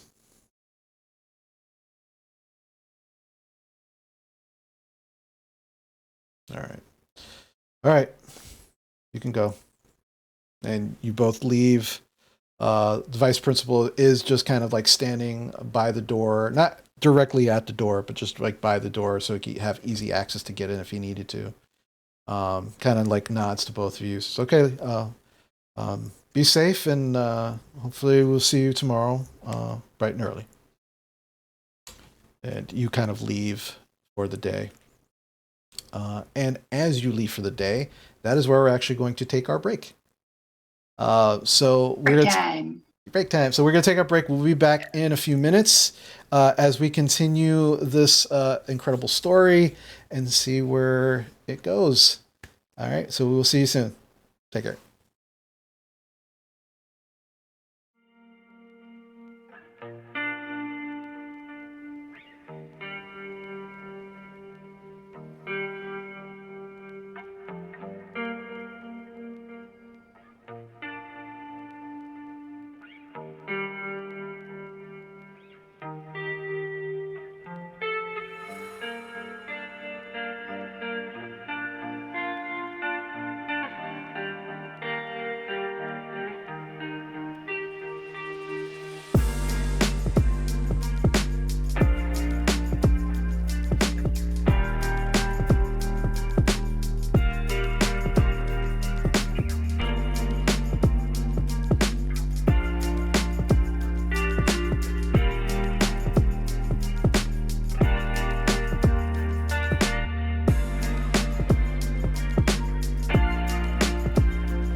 Okay, and we're back.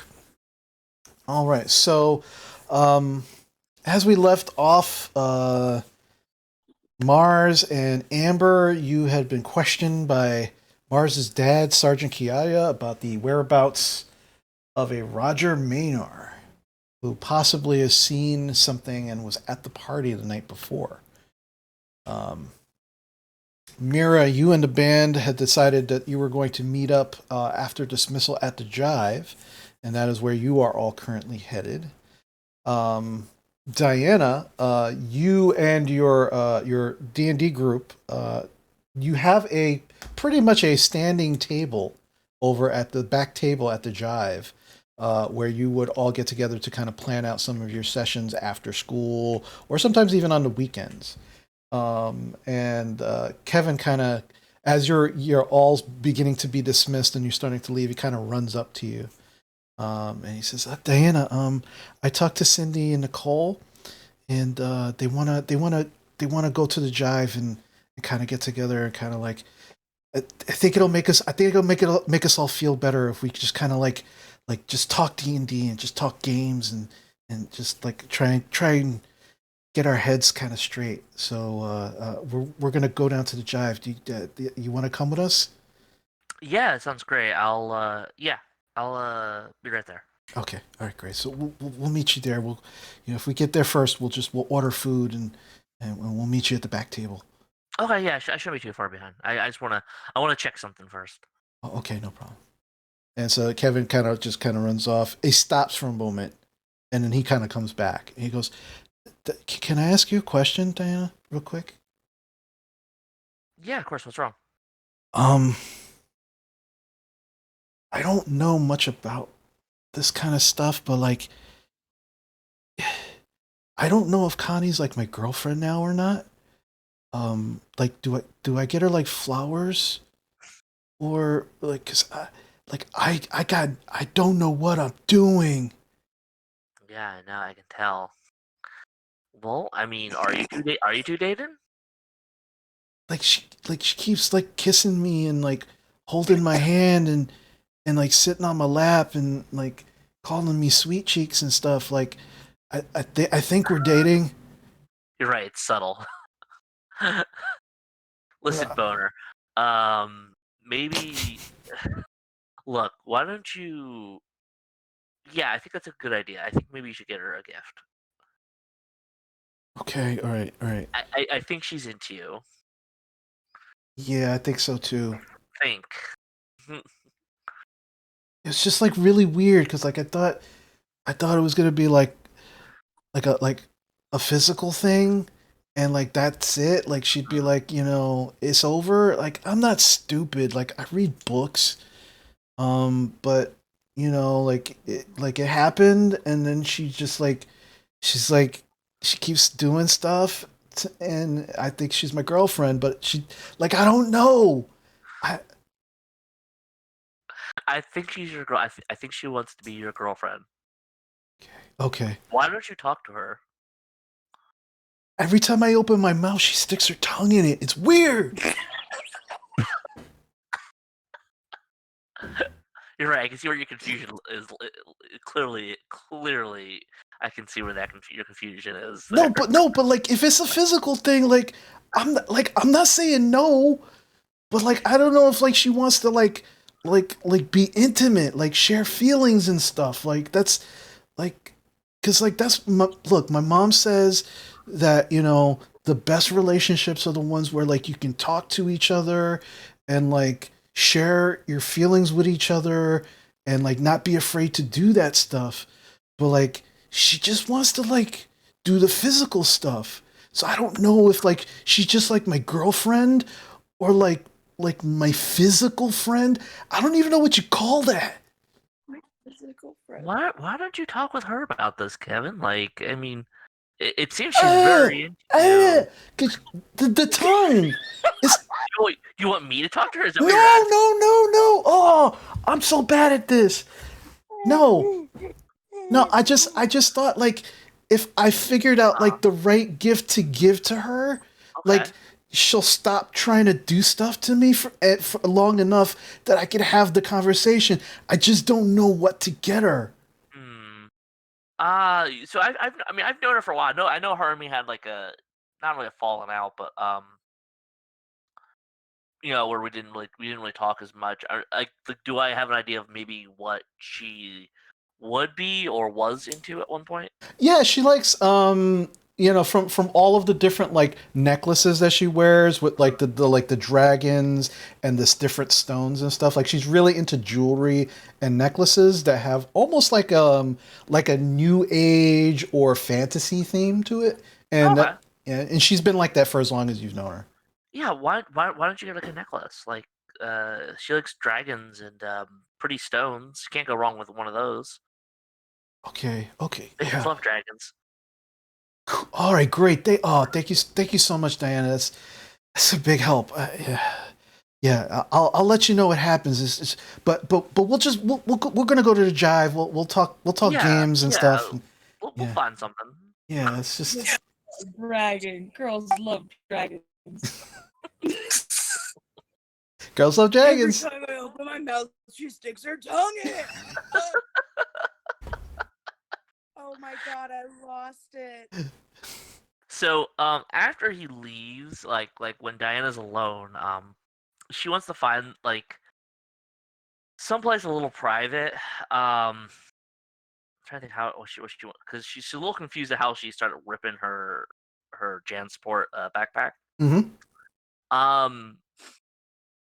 Trying to think where maybe like if there's like a bathroom that's kind of like set back from the others, one that like Oh not a yeah, lot of students go to because it's just out of the way. yeah. There's Um, in the back of the school, easy enough. That's not a problem. okay. She's gonna try to see if she can find something like heavy. Um, nothing too heavy, but like she's gonna see if she's able to lift it or something, since she seems to be breaking stuff Okay. more. All right. So you go to you head to one of the bathrooms and you kind of close it, and it has one of those on the inside. It does have like a latch lock, right? So you're able to kind of turn that really quick and kind of lock the door and give yourself some privacy. And you kind of look around, and I mean, the only thing in the bathroom that's, I wouldn't even say it's heavy, but it's kind of sizable, is probably like the garbage pail. It's one of those One like, of those big ones. yeah, it's one of the big ones, but it's like cylindrical. It looks like a kind of like a bullet with you actually got to push the inside Oh to yeah, I know exactly which one. Yeah. yeah, but it's actually kind of big. It's like made out of some pretty solid metal. Mhm. Anybody could lift it, but it takes some effort. Like you have to lift it with both hands. Like two janitors probably emptied it out usually. Right. Yeah. One actually does the lifting, and the other just kind of like Yeah. Yeah. So that's pretty much what as far as heavy things are concerned, you'd have here. Yeah, so she's gonna take a deep breath, like, all right, don't be dumb, but let's just see here, and then she's gonna try to like lift, like try to see if she can lift it. Okay. Like not even to herself, like if she can't, she can't, but she's just gonna try to see if she can do so. Okay. So you go with one hand. You go try to lift it. You kind of put your hand. You kind of push it halfway into the kind of bin part, and you begin to lift it with one hand very easily. Just and as you Holy put crap, I'm a Kryptonian. and as you put it down and you let go, there is a slight impression of your hand pushed into the metal. What the hell? She's Superman. And she's gonna look at herself like, what? Yeah. That's Yeah. So you turn. somewhat new. Yeah, you turn and you look into the mirror, and as you look into the mirror, you do not see your reflection. You see in the mirror green swirling clouds, and within those green swirling clouds, you can begin to start to make out those impressions of tentacles beginning to kind of push through the clouds slightly. You begin to hear the voice that you heard yesterday, and it begins to speak.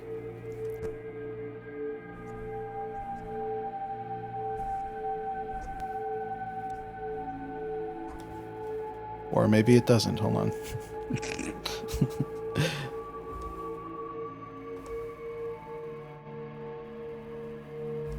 Hold on one second.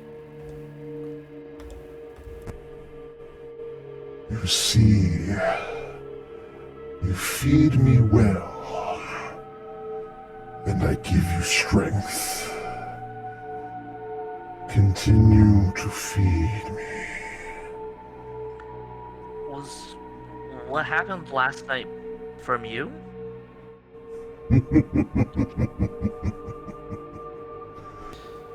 And you watch as the tentacles begin to recede and the smoke begins to subside until you are just staring at a reflection of yourself in the mirror.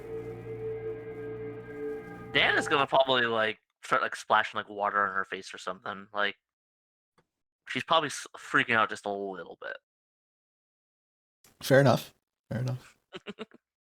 Yeah, you kind of wash your face off, open up unlock the door, and as you go to unlock it, it unlocks, and you actually snap the bolt. Damn it! And you just open the door, you fling the door open, and you just bolt out. Yeah, she'll probably like make her way over to Jive. Then like, not sure she really wants to think about it right now. Yeah.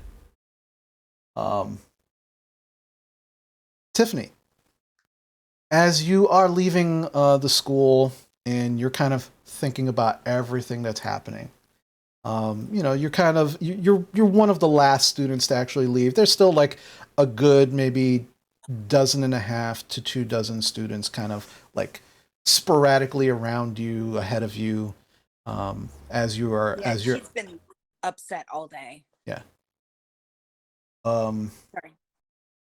Roger, you actually hear this voice, kind of like like to your left behind you, just Tiffany, Tiffany, Tiffany. How do I know Roger? You know, most of you know Roger as being that kind of trouble student. He seems to try and do the right thing. Like he gets pretty decent grades. He tries to study, Well, but yeah. But like, just in general, like, are we buddies? Have we become friends? it's not that you're buddies, but you've been in a lot of classes together. And so like you know each other kind of on a first name basis, but you were never really like friends or anything. Okay. But you turn around and you see Roger kind of like hiding behind in this like small alleyway in between the buildings of the school. So she goes over and she's like, "Yeah, what's up? Are you okay?" Yeah, he kind of backs up a little and he looks like he's a wreck. All right. So normally on a good day, he doesn't look great. Like he always looks disheveled. He always looks like he slept in his clothes. Never brushes his hair, just always a mess, like some kind of a mess. But this time even more so, like he has dirt streaked all over his face. He looks like not only did he sleep in his clothes, like he slept in a ditch somewhere. There's just like dirt and grime all over him. And he kind of, as you move in, he backs up away from you, almost flinching. And he's like, just stay right there. Just stay right there. Just listen. What's wrong? She steps closer. Yeah. So, what's wrong? Yeah, he kind of flinches back. He's like, look. Just like, look. I think you're the only person that I could talk to about this shit. And the cops are looking for me. And listen, just stay right there. Just stay right there. Don't. Well, stop saying things that are interesting. What's happening? Look. Just. All right. Listen, the cops are looking for me because somebody saw me at the party and they fucking told the cops and now they're looking for me because of the shit that I saw and I'm fucking freaked out now and you like don't like you probably know a lot about that like weird shit, right? Because of your grandma, right? Sure. All right, that's look. You and I are not friends. I know we're not friends, but like I think maybe like you would know something about this, and you could help me because this shit is freaking me out. And the cops Okay, are. I need you to start at the beginning. Why are the cops looking for you? I What saw. did you see? I saw fucking Loki kill that guy. I saw him kill Glenn, and it was You need fucking to tell them. crazy. You need to tell them. No, because then fucking Loki's gonna do the same shit to me, and he was it was fucking weird enough as it was, and I need to know if I'm going crazy or not because of the shit that I saw. What Okay, did you see? fucking Loki picked him up by his fucking neck with one hand, and he lifted him off the fucking ground. He slammed him onto that fucking table, Oh my god. and then just the fucking like that big ass knife just appeared in his damn hand, and he just plunged it What do you mean? like What do you mean? like his hand was like empty, and then there was a goddamn knife in it, and then he just with like fucking like a hot knife through butter just right into his chest, like nothing, like it was fucking nothing, and like didn't break a sweat, nothing. He was just like he was lifting up a goddamn pillow. It was like it's fucking crazy. And he's just like you can see him like he's like hyperventilating. He's just kind of like he's acting like a caged animal at the moment. Like he's just kind of like trying to pace, but Okay. Okay. Calm down. I need you to breathe. So I've got a storyteller question. yeah. Does Tiffany know about monsters? Your Or does she think she's special? your grandma has alluded to like stories of monsters, but only as stories. But Okay. that So there there's was no reason for her to think that he is something supernatural. no, but that she always told you that there's always a grain of truth to some of those stories. Okay. But not necessarily that they're monsters. But that there's always an explanation, and sometimes that explanation is not a logical explanation. Okay. Okay. So yeah, Okay. so he continues to like yeah, Roger. yeah. Roger, I need Uh, you to breathe. I Okay? am okay. I'm breathing. I'm breathing. Okay? I I'm need breathing. you to breathe. Calm down. All right, Okay. You're spinning out. all right. Yeah, but if he finds Okay. me, he's gonna do the same fucking thing to me. I didn't even fucking go home. I fucking slept in in the forest, and then I heard the cops. Tried to go home, and the cops were in my house, and I can't trust anybody. I don't know who to go to, and then I remembered, that Graham. yeah, your grandma's like, she does the things, and like, so I thought maybe you would know something. Like, am I crazy? Like, am I going crazy? Did I really see that shit, or am I like, is there something wrong with me? Like, should I go to the hospital? Like, I really don't know what to do, Tiffany. Like, I'm freaking out.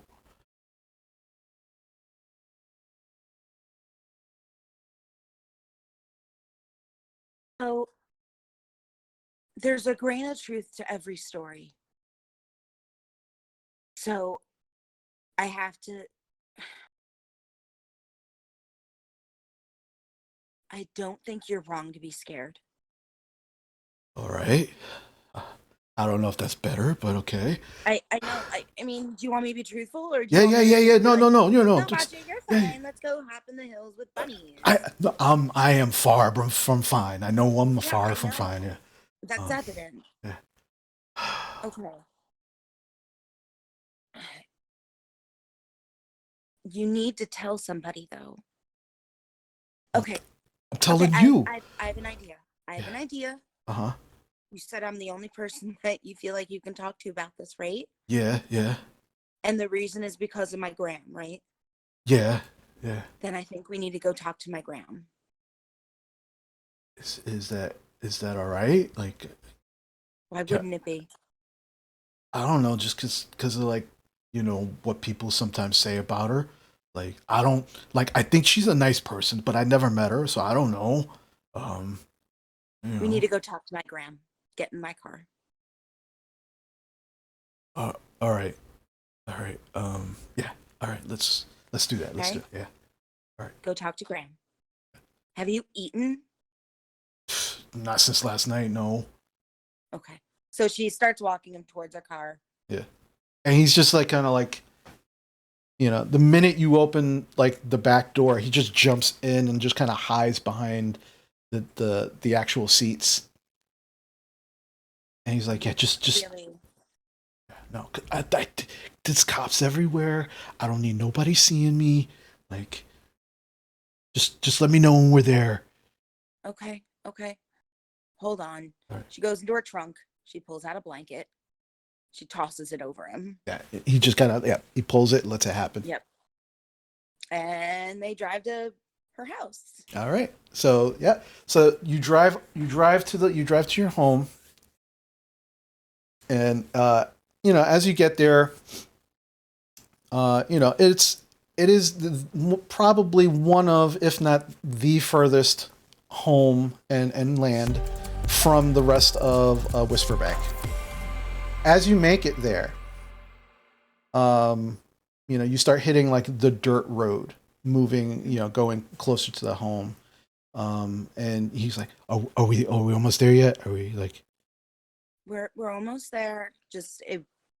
I live far away. okay, all right. But eventually, yeah, you do make your way to the farmhouse. As you do, you get him out, and you can see him. He's just kind of looking around. He seems a little calmer now that he kind of sees where he's at, and there's not a lot of people around. And you start walking him over to the house, and you don't see your father's car in the driveway. So you do know at this point that your father's probably at work. He's not home yet. But Graham's probably home. Yeah. And her main goal upon getting him into the house is to getting him food. So as you kind of open the door, like always, the minute you open the door, you hear, Tiff, is that you? And it is the voice of your. It's like, hi, dear. And she kind of walks in and she kind of shuffles in from the back. And she's about the same height as Tiffany is. Her hair is silvery gray with like specks of blue like in the hair. She's got the big woolen shawl over her shoulders. But while she's shuffling, it doesn't seem to be out of like any kind of like ailment or age. It seems like, she's just in a relaxed state. And she just kind of like shuffles in. As she sees Roger, she says, so who's your friend? Graham, this is my friend Roger. Did the school call today? Yes, I actually was kind of prepared. Just you should come in the kitchen. And I wasn't. Yeah, so, one, can we get some lunch? Yeah, I've got food out already because I was gonna sit and talk with you, and we were gonna eat as we talk. But I'll put some more stuff out for your friend. He looks a little famished. Yeah, thanks, Graham. And as she kind of goes ahead of you, and as she does, Roger kind of like leans down and he goes, she kind of looks really sweet. Because she is. That's really good. Okay. Yeah, don't judge a book by its cover, Roger. No. I just heard things. Like I'm not trying. Everyone's heard things. I'm not trying to be rude or anything. Like I really am. I'm sorry. It's okay. So- Bathroom's right through there if you want to go wash your hands. Oh. You need to go wash your hands. Yeah. Okay. Yeah. Thank you. I'll be right out. And he goes into the bathroom and turns the water on. You can hear him kind of, washing up. You make your way into the kitchen. As you do, you can see there's already 2 glasses of milk out on the kitchen table. There's a few sandwiches with some apple slices on the plate, and she begins to actually pour another glass of milk, and she begins to make another sandwich. And as she does, she's like, "So I'm kind of feeling like there's a little extra Yeah. something going on here? Yeah. Okay. Stuff. Are you safe? Okay. I think so. Okay. So just to give you the quick 411. I was at that party last night. Hmm. I was with him when he died. Oh. I haven't talked to the police. I made sure to get some of his hair. Ooh. Well, okay. And what about your friend? Roger was there. He saw Loki attack him and saw some really freaky stuff. Like lifted the kid up one-handed and produced a knife, as in poof, produce a knife. Hmm. And he's really scared, and he came to me because of you. And so I said, okay, we need to go talk to Graham. And he's like, what? Okay. So that's why we're here. I mean, I that's why I have him with me. Okay. I have just the thing. You sit Okay. down. And we'll take care of your friend. We'll fix him right up. It's Okay. no problem. And she kind of goes into one of her top cupboards where that's where she keeps a lot of her mixtures and ingredients and things like that. And she kind of starts put Stuff. her stuff. Yeah, she kind of starts pulling some stuff down. And very quickly, like there's a small little baggie with some powder in it. She takes out a mortar and a pestle. And she just very quickly starts, very practiced in doing all of this, and just kind of like grinds up this little powder with some, looks like a little like a green leaf, along with like a small brown vine, and she begins to kind of mix that all up. And you watch her as she just kind of puts it into the milk that she just poured for him, and begins to kind of stir it up a little bit. Graham, we're not poisoning him. No. It's gonna calm his nerves. It's going to make him feel better. Come on, you know me better than that. Come on. Yes, I do, but you just put something in somebody's milk. I'm going to tell him what it is. I'm not just going to let him drink it. Come on, I haven't done that since I was a girl. And she kind of chuckles a little bit. Roger does come out of the bathroom. He's kind of like standing. She's like, come, sit, relax. And he just kind of goes over and sits down. She goes, okay, so you look famished, so here is a sandwich for you. This is a glass of milk, but there's a little extra something in there that will help you calm your nerves, help you relax, because you seem a little wound up. He's like, he kind of looks at you, Tiffany. He's like, is that okay? She nods. Yeah. That it's okay. And he immediately just gulps the milk down. God. And just within like 10 to 15 seconds, you watch him visibly just kind of like calm and relax. And he's like, oh, that is better. Thank you. And he turns to your Graham and goes, thank you. And then he turns to you, says, thank you. And she's like, go ahead, no, eat. And he begins kind of eating the sandwich and sit down. And she asked him to kind of go over exactly what he told you, and he says it exactly the same. Like the story doesn't change. Like it seems to be in great detail. And as he kind of finished, she kind of nods her head, and she goes, so let me ask you something very quickly. Roger? And he's like, yeah, as he's eating. Did you actually see this Loki person like walk in, or did he seem like he appeared like out of nowhere? And she kind of looks and she goes, "Oh, I can imagine all those young sweaty bodies just kind of like, pressed up against each other." Graham, What? stop talking like that. What? it's true. But but this is important. And he kind of like, you see him, he's like kind of thinking about it. He goes, yeah, it like I saw Glenn, and then Loki was just kind of there.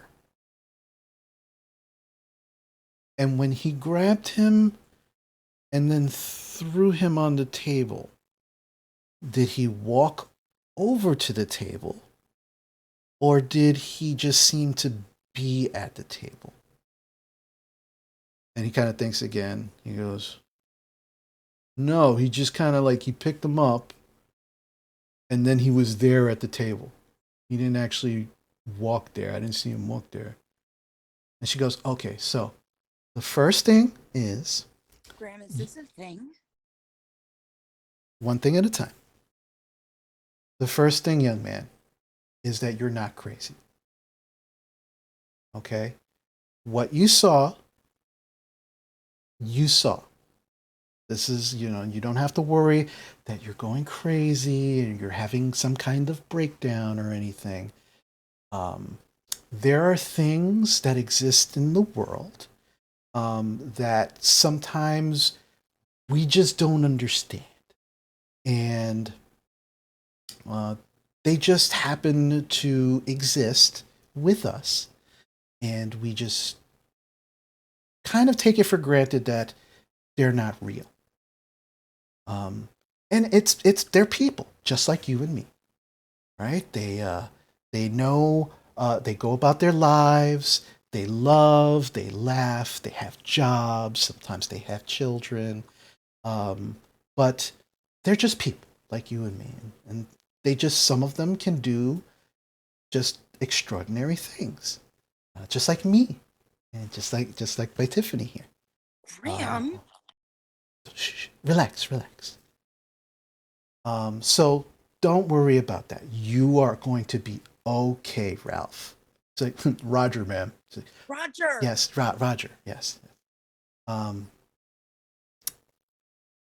So what's going to happen is, in the next couple of hours, you're going to go home, and you're going to still feel very relaxed, and you're going to still feel very calm. You're not going to remember anything I just said. But you will remember everything that happened last evening, and you will be forthright with the police, and you'll let them know what you saw, that young man, Loki, unfortunately killed that poor boy. But you might actually just leave out the details of, that the knife just appeared in his hand, because you're not crazy, but they will think that you're crazy. And you don't want to actually be taken to the hospital. And you seem like a very nice young man, and you don't want it to happen. So you will know that you're not crazy, but you'll be able to share the story with the police to help them to catch that terrible young man that did this thing. And he kind of looks at you, Tiffany, and he kind of looks at her and goes, thank you so much. I just needed to know that I wasn't going crazy. But I don't understand what you mean that I won't remember having this conversation. She goes, well, you won't. I'm sorry. It's just, because then the police will come here and they'll start asking me and my granddaughter questions, and Roofied you, Roger. Like, she what? She's like, I did no such thing. He's gonna be fine. He's gonna be fine. It's fine. Yeah. You're fine. And while you're here, since you're not gonna remember anything, she takes a pair of scissors and just chops off some of his hair. He's like, hey, what is that for? And I'll use that later. Don't worry, you're fine. And your grandmother looks at you and she goes, very subtle. I don't need to be subtle. I'm subtle all the time. I don't need to be subtle right now. I want to waste be the energy. when I get older. Like, she is life goals. I'm just saying. So she goes, okay, so Roger, if you go out to the barn right behind the house, there are 6 like bicycles. They're all pretty sturdy. You can take the blue one, and you can take that home, and just that's yours. It's a gift. And if anybody asks, that's your bike. And he just kind of looks at you, Tiffany, for a moment, and he kind of looks and goes, he goes, Tiffany, your grandma is so nice. She's She like, really is. she's like the best. I Mhm. knew it was a good idea to come talk to you. I knew it was. Thank you so much, Tiffany. Just remember that if you need to talk to me again, you can. Will I remember that? And he kind of looks at your grandmother, and she's like, yeah, you'll remember that. He's like, okay, I'll remember that. Thank you so much. And he kind of like, he takes the napkin, he kind of, wipes his face off, and he's, excuse me. And he kind of gets up and he walks out of the back of the house, and you can hear him going into the barn. You kind of look out the window and you see him just riding this blue bicycle away, down your driveway and away from the farm. Graham, you said you weren't going to poison him. I didn't poison him. If I poisoned him, he would No, you absolutely have just- to go to the hospital. You roofied him. I don't know what that I means. agree with your methods. Like, that was a good call, but I just don't be honest with me. I don't know what that means. You should have told me that you're going to be giving him something that would make him calm, as well as let him forget the past 2 hours. Well, see, the one thing doesn't happen without the other. So it's supposed to do the forgetting thing. I didn't know that, Graham. So now you learned something. Yeah, I did. Thank you. Okay. Okay, right. so what was he? What is Loki? Ooh, that's the question now, isn't it? Yeah. Because I mean, it sounds to me like he's just a very unfortunate young boy. Because without actually having him in, Unfortunate young boy who's afflicted with what, Graham? it could be a couple of things. I'd actually have to see him myself to know for sure. Can you give me the suspects? It could be, I don't know. It could be possibly what do they call it? Is it another witch? Oh no, no. Okay. Because you've never actually confirmed for me that there are things other than us out there. And so this is a fun conversation we're having right now after my very stressful day. Yeah. So you want a drink? I'm playing with you. I'm playing with you. I'm playing with you. Can I have a beer? I think you do a beer. And she goes into thank you. she goes over into the refrigerator. She opens it up and she puts a beer in front of you and a beer in front of herself. She tosses you she tosses you the bottle opener, and you kind of like pop the cap, because they are glass bottles. Of course they are. We're classy bitches. She takes hers. She begins from the bottle, just kind of drinking. And she goes, okay, so you know that, I mean, because of us, witches exist, obviously. Yeah. But the thing is that other things possibly still exist. I personally have no confirmation that outside of us that these other things exist. But Okay, then why don't we talk about the things that have existed? right, well, I was getting to that. So it Yeah, could you go possibly be an outside influence. And by outside I mean, like, remember that movie The Exorcist? Yeah, PC Yeah. everywhere. super Right. gross. Oh yeah, no, it was disgusting and totally unrealistic, but it was entertainment. But the whole actual story of like they can't actually, well, they can't actually come inside of you, they can't enter you, but they can kind of influence you in certain ways. Okay, Um, so you're talking demons. some people call them demons. Like they're like no one knows their real names. No one knows what they're Yeah. actually called. But they've been called different things throughout time. Okay. So if it makes it, if it's better for you to So call it demons, you can call it that. what do you call them? What did your grandmother call them? Oh, she called them demons. Okay, then let's call them demons. Okay. Okay. Um. Next. She actually pulls out a notebook and like her notebook of mm, Tiffany's big book of witchcraft. right. Right. It doesn't actually say that, but I kind of wish it does. That she starts taking notes because it's lesson time and this is how we teach. Right. And then she goes, well, and the other one, and this one is less likely, but again, it's something that did exist at one point, many years ago. The whole, the whole, how Anne Rice keeps writing about those sexy vampires, right? Yeah, that's like that. So That kind of makes sense though. And yeah, I'm sure that they probably still exist because I'm assuming that they are immortal beings, and so therefore would be. oh, Immortal. no one really knows. Again, Oh, yeah. it's Okay. this is all hearsay. Like this has been passed down from daughter to daughter for many generations.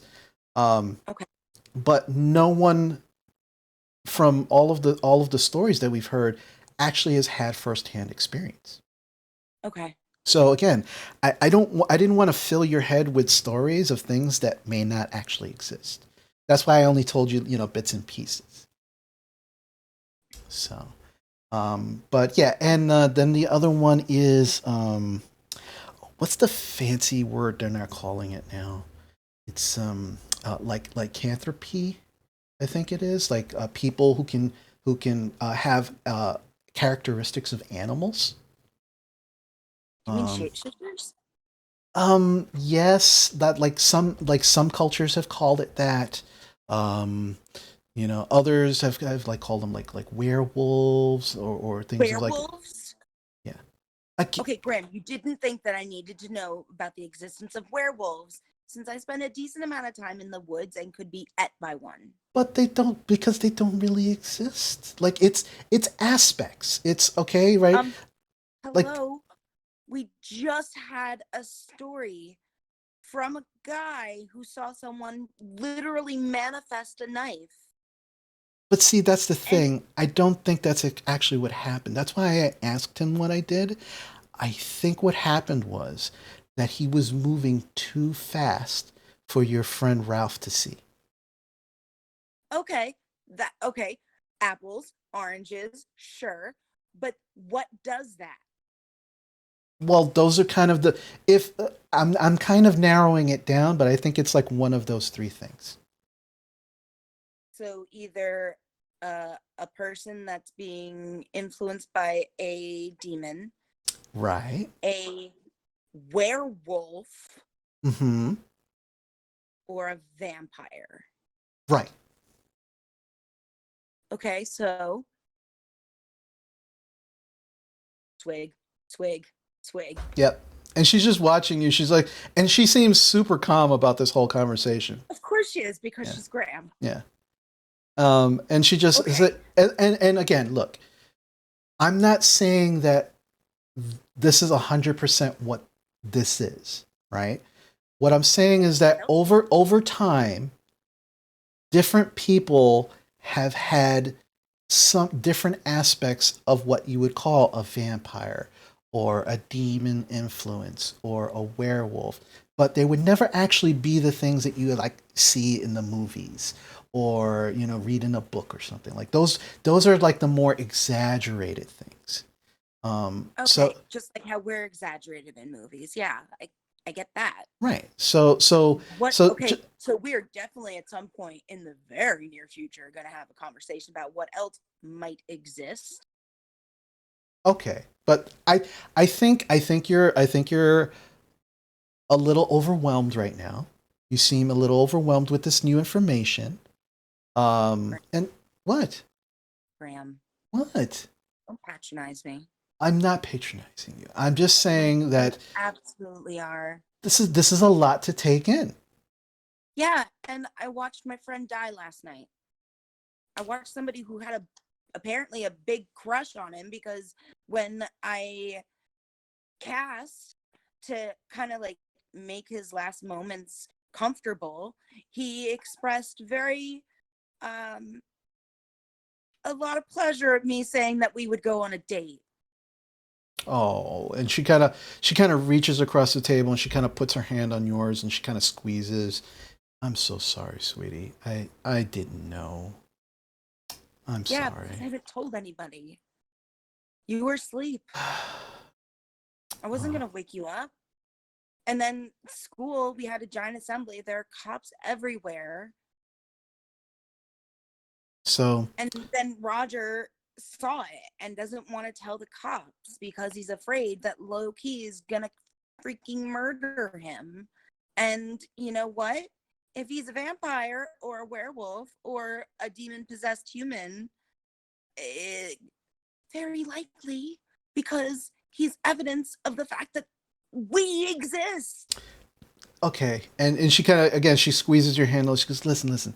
See, this is why I didn't want to tell you because I knew you would take it like this, and I know that your friend dying has exacerbated this whole situation, and I don't want to take away from that, and again I'm so sorry for this happening and for you learning what you learned the way you did. But the thing is, again, it's different. It's not exactly a vampire or a werewolf. If it was, I will say this: if it were truly a being such as what you think it is, what you're picturing in your mind right now, they wouldn't have run. Right now is something that can move so fast that it looks like you produced a knife. But here's the thing, sweetie. Remember when we had that discussion about give and take? When we do the things that we do, sometimes it takes a little bit out of us, but we also have to give back as well. This is true Yeah. for this is true for everything in the universe. A demonic possessed person or a vampire or a werewolf. Their powers are not infinite. They can't continue to do these things consistently. If that boy was truly one of those things, he would Is he probably is would not was is he probably wouldn't have run. He would have Loki? it would have been able. I mean, according to everything that your friends just said, like the police are looking for him. They can't find him. Those beings, the reason why we know they exist is because they are very loud and proud of what they are. They want to make a show of who they are. They want people to Well, fear we them. don't. Oh, yes, they do. Those We types. don't. No, I'm No. just saying, like, but Graham, like, if okay, think of it this way. If spirit, dude is a thing and is trying to hide the fact that he's a thing, he wouldn't want the cops to know about it. And he's basically been outed. Well, we'll see. I guess we'll see what happens if they ever catch him. But I think your friend Roger will be very helpful with the police. They'll give him the information. But I will say this to you, dear, because you do seem a little perturbed by all of this. I'm If perturbed because there are big things that I don't know about, well, that you knew about and that you should have told me. Which means, what else are you hiding from me? dear, I'm not hiding things from you, but let's put it this way. if your friend hadn't passed last evening in such a way, and these things didn't happen, and I just sat you down and told you that, hey, vampires possibly exist, werewolves possibly exist, it would have been a little harder for you to believe me. I don't think so. I would have taken it as another lesson from you, and that there are more things out there, because the logical thing is that if we exist and can hex and bind and wither things, then logically speaking, there are other things like us in the same vein. Well, I'm And I sorry. wouldn't be freaking out as much. So Yeah. I'm very frustrated right now, and I'm having big feelings. Well, I'm very sorry. And again, she kind of, keeps, squeezes your hand again. She's, I'm so sorry. I didn't mean to. I didn't mean to keep things from you. It's just, I just didn't think it was the right time. And considering that everything is happening the way it is now, it's obviously the time. Because, forearmed is forewarned. Right. Or And I scratched wasn't everything. armed. But now you are. Well, except that there's more stuff. I'm sure that there's more stuff, and we'll go over that later. Well, But Loki has a girlfriend. oh. Oh, She she says, with weight.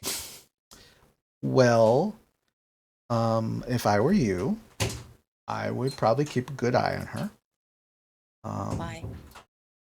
Because since we don't know what he possibly is, or if he's being influenced in some way, she could probably be in danger herself, or maybe she is also influenced like he is. I mean, something that you should think about. Should I be going and talking to her? Oh, I don't think that's probably a good idea, but definitely. I mean, if you're looking for answers, you know, I would keep an eye on her. But I probably, unless you felt safe about it, and I know you know how to keep yourself safe, then I would probably say, just maybe let the police handle it, or just, you know, keep her at a distance from yourself, just in Okay. case. Just in case. So, again, I'm so sorry, sweetie, that this has happened, and um, did the young man did he have like any siblings or? Yeah, he has an older brother who, have I heard the rumors? By this point, I would say you probably have. Who is apparently going crazy and on the warpath and is going to try and go kill Loki, which to me sounds like a really bad idea. Yeah. If I were you and you came into contact with this brother of his, probably convince him that it's probably not a good idea, even if you have to, convince him. Yeah, I got that. Real subtle, Graham. You learn from the best. So, all right. So you try to relax. You finish your beer, and don't let your father see that before he gets home. No. And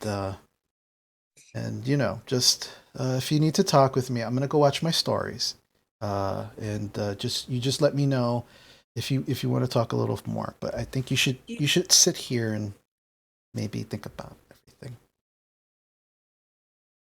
Do you have any books I can go read about some of these things? Oh yeah. And she kind of gets up from her chair. She kind of shuffles into the back room, and at this point you can gather just from the sound of where she's going that she probably just went into her bedroom. And she does have like a small bookshelf in there where she has some books that she likes to read, and she kind of comes back with a very old book. I mean, the cover on it, there used to be writing on it, but it just seems to be kind of worn, and just the cover itself, it seems like a um, as if it was bound by leather, and not actually a book that you would buy in a store, like somebody's journal. Somebody actually bound this book. Okay. Right. And she kind of puts it in front of you, and she goes, "That is your great grandmother's journal." Mercy. Mm-hmm. And she talked the most about some of these things. So if you're gonna find if you're looking for kind of any answers and such, it's probably gonna be in there. Okay. Thank you. All right. No worries. And again, my dear, I'm so sorry. And she kind of walks over. She gives you a kiss on your forehead, and she I goes, forgive you. I know what you were trying to do. Go watch your stories. It's about to start, and I know that what's her face fell down a well. "Yeah, well, the handsome fireman is going to save her. We all know that they're bound to get together, and hopefully this time they'll actually kiss instead of like the 50 million times that they actually did." So, I love you, Graham. "I love you too, dear." And she just kind of walks walks into the next room. You can hear her turn the TV on and just kind of settle in. We all love Graham too, by the way. But the rest of you have made your way to the Jive. Rose and Amber, you've actually saw kind of like a group of people, including Mira and her band, actually kind of like making their way over to the Jive. And you heard Kira kind of like say, "Man, have I got some juicy info about Vanessa?" And they're like, "Oh, let's tell you, when we get to the Jive, we'll talk. And they kind of made their way. But you both heard that. And considering, everybody's looking for Roger at this point, especially the police, you're not sure. Maybe they'll have some information for you as well. So you begin to follow them. And you watch as a number of students, actually, including Diana, who is not with anyone at the moment, but seems to just kind of be like heavy in thought. And she kind of makes her way into the Jive, makes her way to the back room. And you can see that there are so many different people kind of like talking to each other, and actually going through it seems like everybody's going through the motions of just actually trying to enjoy themselves, trying to make things a little different, if you will. But everybody makes their way into the Jive, except for Tiffany at this moment. And Mira, you and the band make your way up to the front desk, and you see Rufus and his grandson Jake are just kind of like pumping out like all making sure everybody's getting their burgers and their fries. And Rufus kind of sees you and says, hey, what's going on? What's happening? Yeah, my man Rufus. So yeah, we're just chilling. I don't know if you heard some stuff happening in town because everyone's like here, but yeah, yeah. So it's but how's the whole computer gaming stuff going? Like, oh yeah, no, those guys, they finished up last night. It was great. But yeah, I heard all the fuzz was in here earlier, man. They were just kind of like asking me questions if I saw that Loki boy, asking me a bunch of questions. And just to remind everybody, Rufus is this like very aging old hippie guy who kind of owns the Jive. Very much George Carlin-esque. Just definitely a lot cooler than he looks. But you don't know that until you actually get to start talking to him and actually get to know him. And he's like, yeah, man. It was like, it's so crazy because, that Loki kid, like, he would come here every now and then and we'd sit down and we shared chocolate milk and, he seemed all right to me. I don't know what they're talking about. Like he kind of, the rumor is, I heard he kind of like, did he off his dad or something? Uh, not quite his dad. This other kid who he was all right. Like I don't think he deserved to die, but yeah, it was another kid. We at least know that. I didn't see Loki do it, so I can't say if it was Loki or not. But yeah, so the other kid, Glenn, he's R.I.P. You know. Yeah, that's a shame, man. Oh, wait a minute. Glenn? You mean that Yeah, douche Glenn, that douchebag Glenn? Like yeah. his brother's on the football team? Oh yeah, Oh yeah, you know about him. All right, yeah. Oh, wow. Yeah, he's yeah, he ain't with us anymore, which kind of Wow. Jeez. That sucks, Kinda- man. Yeah, there's not a lot more you could say about it, I guess. There's only so many ways you can, beat a dead horse. Yeah.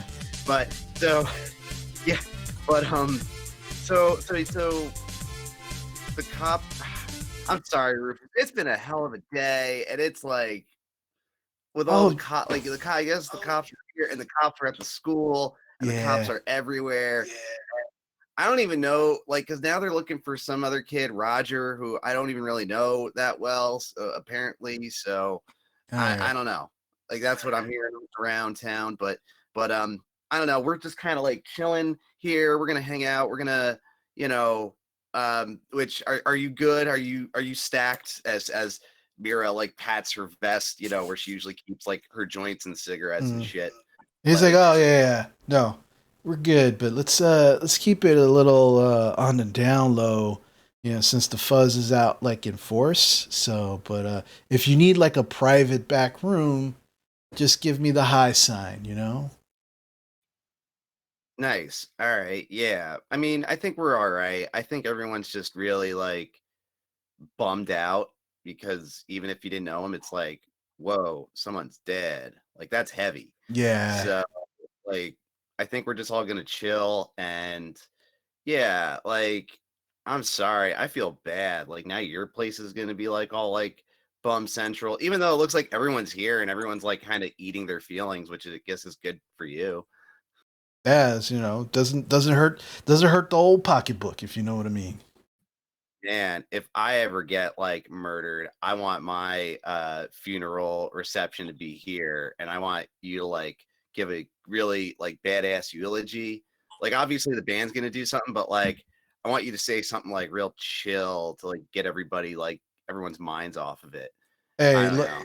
that means so much to me. You don't even know. So like if that were to happen, we would get so lit up, and then I would give the best eulogy for you because you're one of the coolest kids that I've met in a long time. You and your band there, like they're great. Like you're all great. So absolutely, like no problem. It's like I got it. I'll get it all done for you. You're the man, Rufus. This is why we're not gonna forget about you when we hit it big and go to Hollywood. Oh, you know what? As long as you never forget the little guys, that's the best thing right there.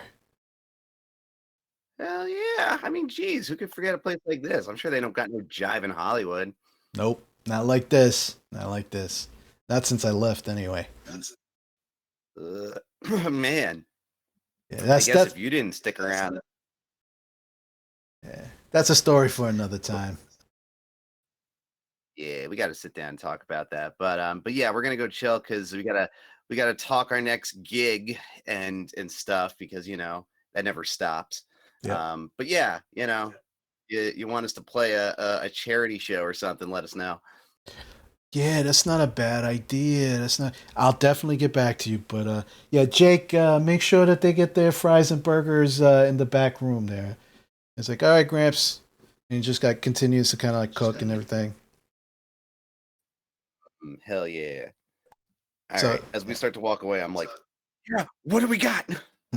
oh my god, Vanessa was fucking at school today, and like she was like doing like the tragic thing. She was wearing all black, and like she had the black sunglasses, and supposedly like she was boo-hooing all over the place that how could Loki do this, and how could he do this to her, and blah blah blah. And the cops were at her house last night.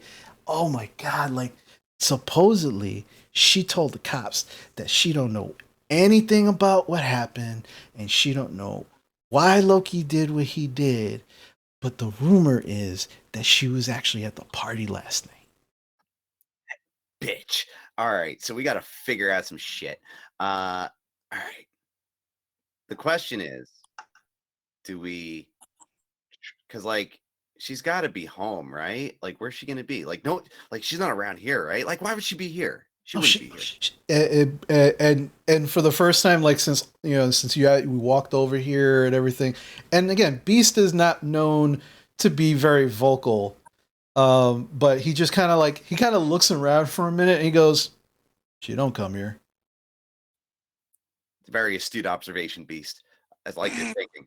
So, all right. So we could either do our mystery machine thing and maybe try to stake out where she's at, or like who does she hang out with besides Loki?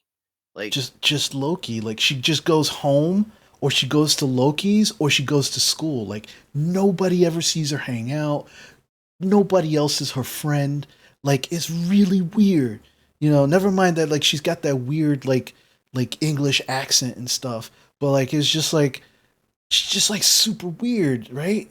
And so like we should probably just go like stake out that big ass house of hers and just like see what she does and see where she goes, and like that way when we find something out we can tell the cops, and then we get to go tell the papers, and then we get famous. and just like that, it's the brightness in her eyes as she receives the key to the city, and like all that other stuff. Like, wow, what Baron Ignatius did a wonderful job cracking the murder of Glenn Sexton. Like, Where's Mars and Amber currently? You have both saw Mira and the band actually like start talking with Rufus. There's like a little exchange, and then they actually start going towards the back rooms. And the back rooms are just like think like gaming. When you go to a gaming store, and the back rooms have like tables in the back where so you can play different games. It's similar to that, but they're there for eating. They're there for gaming. People just go there back in the back to hang out. Sometimes to make out. Like that. That's the area that they actually walk back into. And both of you have been in the back room before for games or other events here. yay. Yeah. So as you're having Mira, as you're having these kind of like thoughts of getting the keys to the city, all of a sudden you hear a record scratch, and Brett starts talking. He's like, okay, I know. Look, I'm 100% for all of this, right? But I got to be the voice of reason here, especially since I'm the one that usually talks to the cops. Okay, we got to be really careful here because, like, look, my older brother is like pre-law, and he keeps talking to me about all this crazy shit that he's learning in school about like obstruction of justice and interfering with investigations and shit like that, right? And so I think we got to be really careful that we don't cross paths with the cops here or get in their way, because then all of that like us being famous stuff is going to go right out the window. Uh, but like, what are we really gonna be doing to like stop the like? I don't know. I mean, what's okay? What's illegal about just being parked outside on a street, just within view of a house, and just looking, just looking? You know, just is it like is that illegal or I mean, and if the cops show up, it's not going to be like, oh, hey, officer, we don't want you to do your job. Like, no, like they can do their job. Like, we're not getting in their way and calling them pigs to their faces yet. But you know, like I don't know. I mean, I see where you're going, Brett, and I'm glad you have the welfare of the band in mind because you know you're a part of the band and you want to be famous too. I want you to be famous. Don't forget that. Hold him by the face. Don't you forget that. Don't you forget that. Okay. I All love right. you like a brother. Okay. So, um, So as you're doing that, all right, Mira, I'm gonna need you, because Brett is actually like he's not freaking out per se, but he's definitely like he seems to be wanting not to do this, and he's trying to talk everybody out of it. So I'm gonna need you to shut him. What you're doing is you're shutting him down. So I need you to roll for cold. okay. Cool. Got it. So 2d6 and then add your cold. Okay. That's going to be a total of 8. 8. So that is a success, but at a cost. Um, so Okay. um, so you're able to shut him down. And as you're kind of like squeezing his cheek, he's kind of like, kind of like, yeah, okay. Uh, but yeah, here's the thing. You guys need to use my van. So last thing I want is my van to be kind of seen around town, following Vanessa around and stuff. So I'm gonna have to say ixnay on the van. We're not gonna be able to use the van for this. I think we're gonna have to do this, old school, right? Like kind of like following her around my foot, and because she doesn't drive anywhere. Like Loki used to drive her everywhere. So like I don't think she has a car or anything. But can't okay. we're not going to be able to use the van for our Scooby Dooing. Sorry. Breaking my balls, Brett. Breaking my balls. Okay. So let's all right. Let's eat our stuff because if we're gonna have to hoof it, it's gonna be a while because Yeah. I think she lives out like in the sticks, even though it's like a pretty mansiony place. Yeah. All right, cool. So I guess we're just gonna have to get a dog at this point because if we're gonna have to walk everywhere, we're gonna have to be entertained, right. and bears. Beast kind of chimes up. He goes, "Don't worry, I'm on it." Oh my god. What, the dog thing or the The bears dog. thing? The dog. I got it. Okay, yeah, because I don't want you to have to fight a bear yet. I think that's for like the intermission show when we do the Staples Center. Cool. I really hope it's a cat on a leash. I really hope it's a cat on a leash. Named Mitten. So Mars and Amber, you kind of walk into the back, and you can see in the far corner is Mira and the band. They're kind of having their conversation. They're not exactly being very low key about the conversation. Like you do hear, like, yeah, we're gonna be famous when we catch this bitch in the act, and oh no, we can't use the van. You catch bits and pieces enough to kind of piece together what they're talking about. And in the far other corner, you can see Diana has just walked in, and Nicole and Cindy are kind of sitting in the corner. And there's like a bunch of papers out, and there's a few books, and you can see it looks like they're kind of like drawing and taking notes and stuff. And Diana, as you walk in, both Cindy and Nicole immediately start telling you about how the band is get ready to actually start following Vanessa around and see what's going on.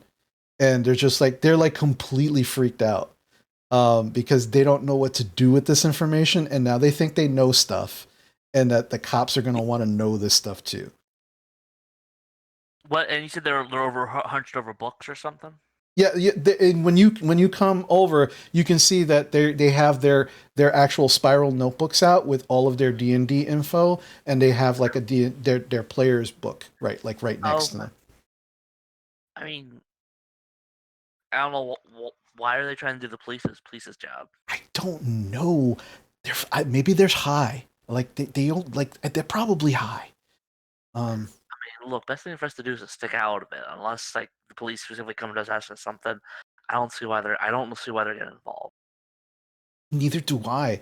And Nicole's like, listen, I don't care what they do. I just can't be a part of it. I cannot risk my chances of getting into college, getting caught up in some crazy thing that happened because this guy Glenn got killed. This is Look, just like you it guys seems had nothing to do with it, so I don't, even if the police ask you something, like I don't think it's gonna affect us. no, but it's like now it's like everybody's losing their minds. They're over there talking about following Vanessa around, and they're trying to find a dog. Like, who the fuck knows what's gonna happen about that, Like right? a bloodhound? I don't Like you guys know. track her? But this is what I'm trying to say. Like, they're talking crazy talk here. Right? Look, we all know they're a bunch of idiots. Am I wrong? No, you're not. I mean, This just proves it more. yeah. I'm just saying, like they're not exactly being quiet about it. They're looking for a bloodhound, though. They're gonna follow her trail. Like, I don't know what they're trying to do. No, but what I'm saying is, like, if the cops come and start asking us questions, like if they Are start they asking, doing like a Jabberjaw thing? Are they gonna be like some sort of underwater band trying to solve mysteries? oh, I have no idea. I mean, but that's actually not a bad idea. And you watch Nicole start actually like writing notes in her book. A shark bard. I don't know about that idea. Yeah, I think that might actually be pretty good. And Mars and Amber, you kind of like you're like which, and there are a couple of other like besides Diana and her group, and then Mira and her group, like there are like a number, like there's like 4 other students in here just kind of sitting and kind of eating a burger. They're kind of like talking amongst each other, but you just kind of like you clearly heard what's going on with Mira's band. You can see that like they're just really animated in the corner like this when Diana shows up, like telling her what's going on, and then Them so much. and then as you're kind of trying to figure out exactly what to do in this moment, everybody turns around and watches as Kevin walks in, and he's got like a bouquet of roses in his hand. And like this little like bag, like it's got like a ribbon on it and everything. And he just kind of Oh, he went too far. and he goes over to the table with Diana and the other girls are. He goes, "Hey, I wanted to just let you all know that I can't stay because I'm gonna go see Connie. And but I didn't want to just like not show up after I told you I was gonna be here."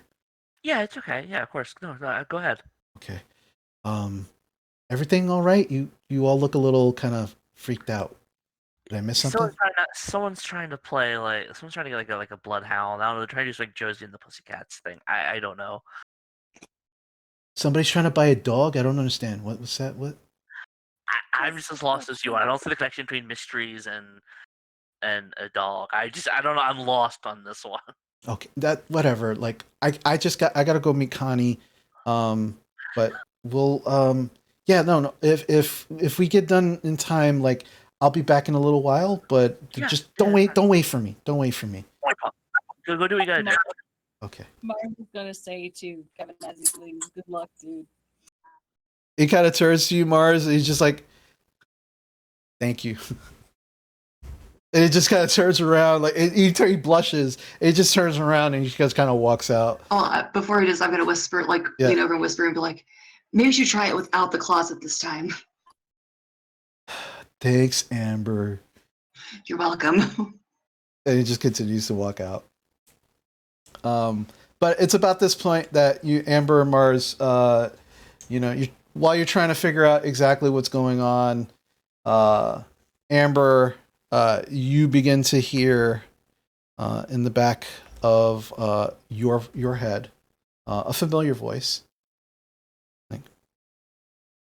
Amber, sorry to bother you at this particular time. I know things are a little stressful, but just wanted to give you a heads up that fairly soon it's going to be your 18th birthday, and you know what that means. Very well, it's going to be happening soon, so just be prepared. Oh, and be careful with this whole mortal death thing that happened to you. You don't want to be involved in the stickiness of this incident, if you will. What does that mean? Oh, it just might affect certain outcomes depending on what you decide to do. That's all. I understand. Have a good day. That's nice. So nice. That's nice. Always nice to hear from Dad in your head. And as that creepiness happens in your head, and Mars, you just kind of watch her kind of like make this weird face.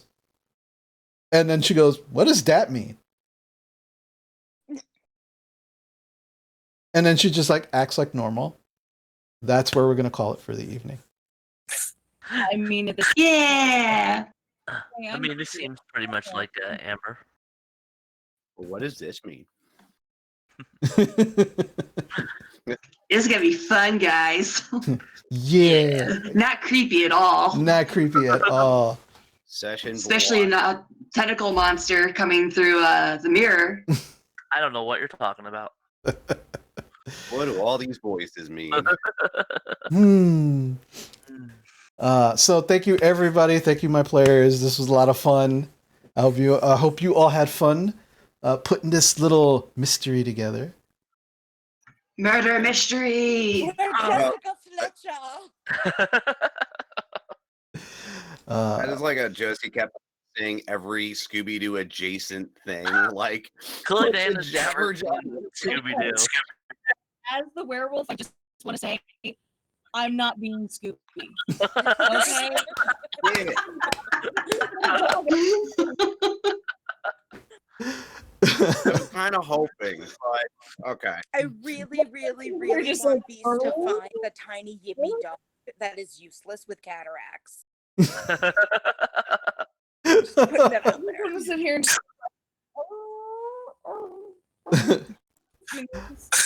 Oh. I'd say Man. DM, if we don't have a scene where we're running back and forth between a hallway full of doors, I'm going to be really upset. Well, we shall see, won't we? Mm.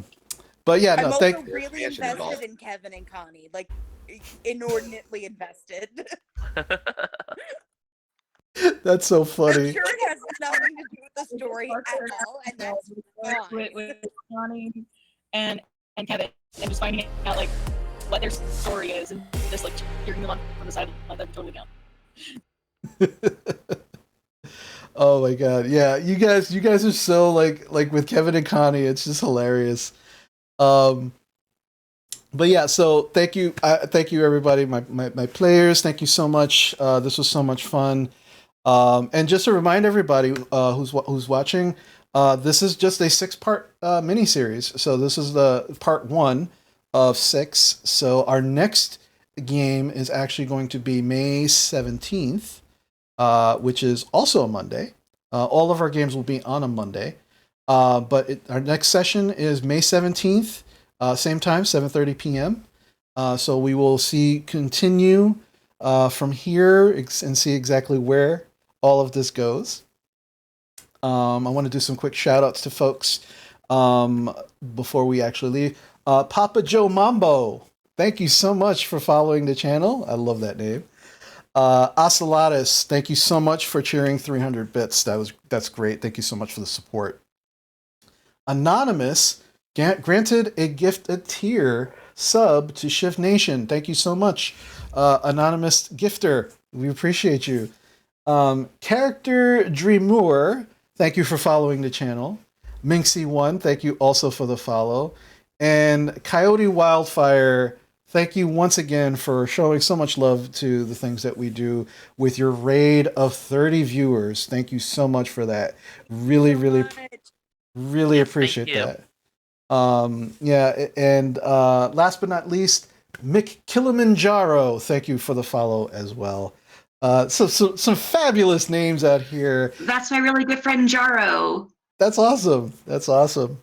Yeah, and thank you again. Like the support for all of the things that we're doing, it really does mean a lot. So thank you everybody who is watching. Thank you everybody who is following what we're doing.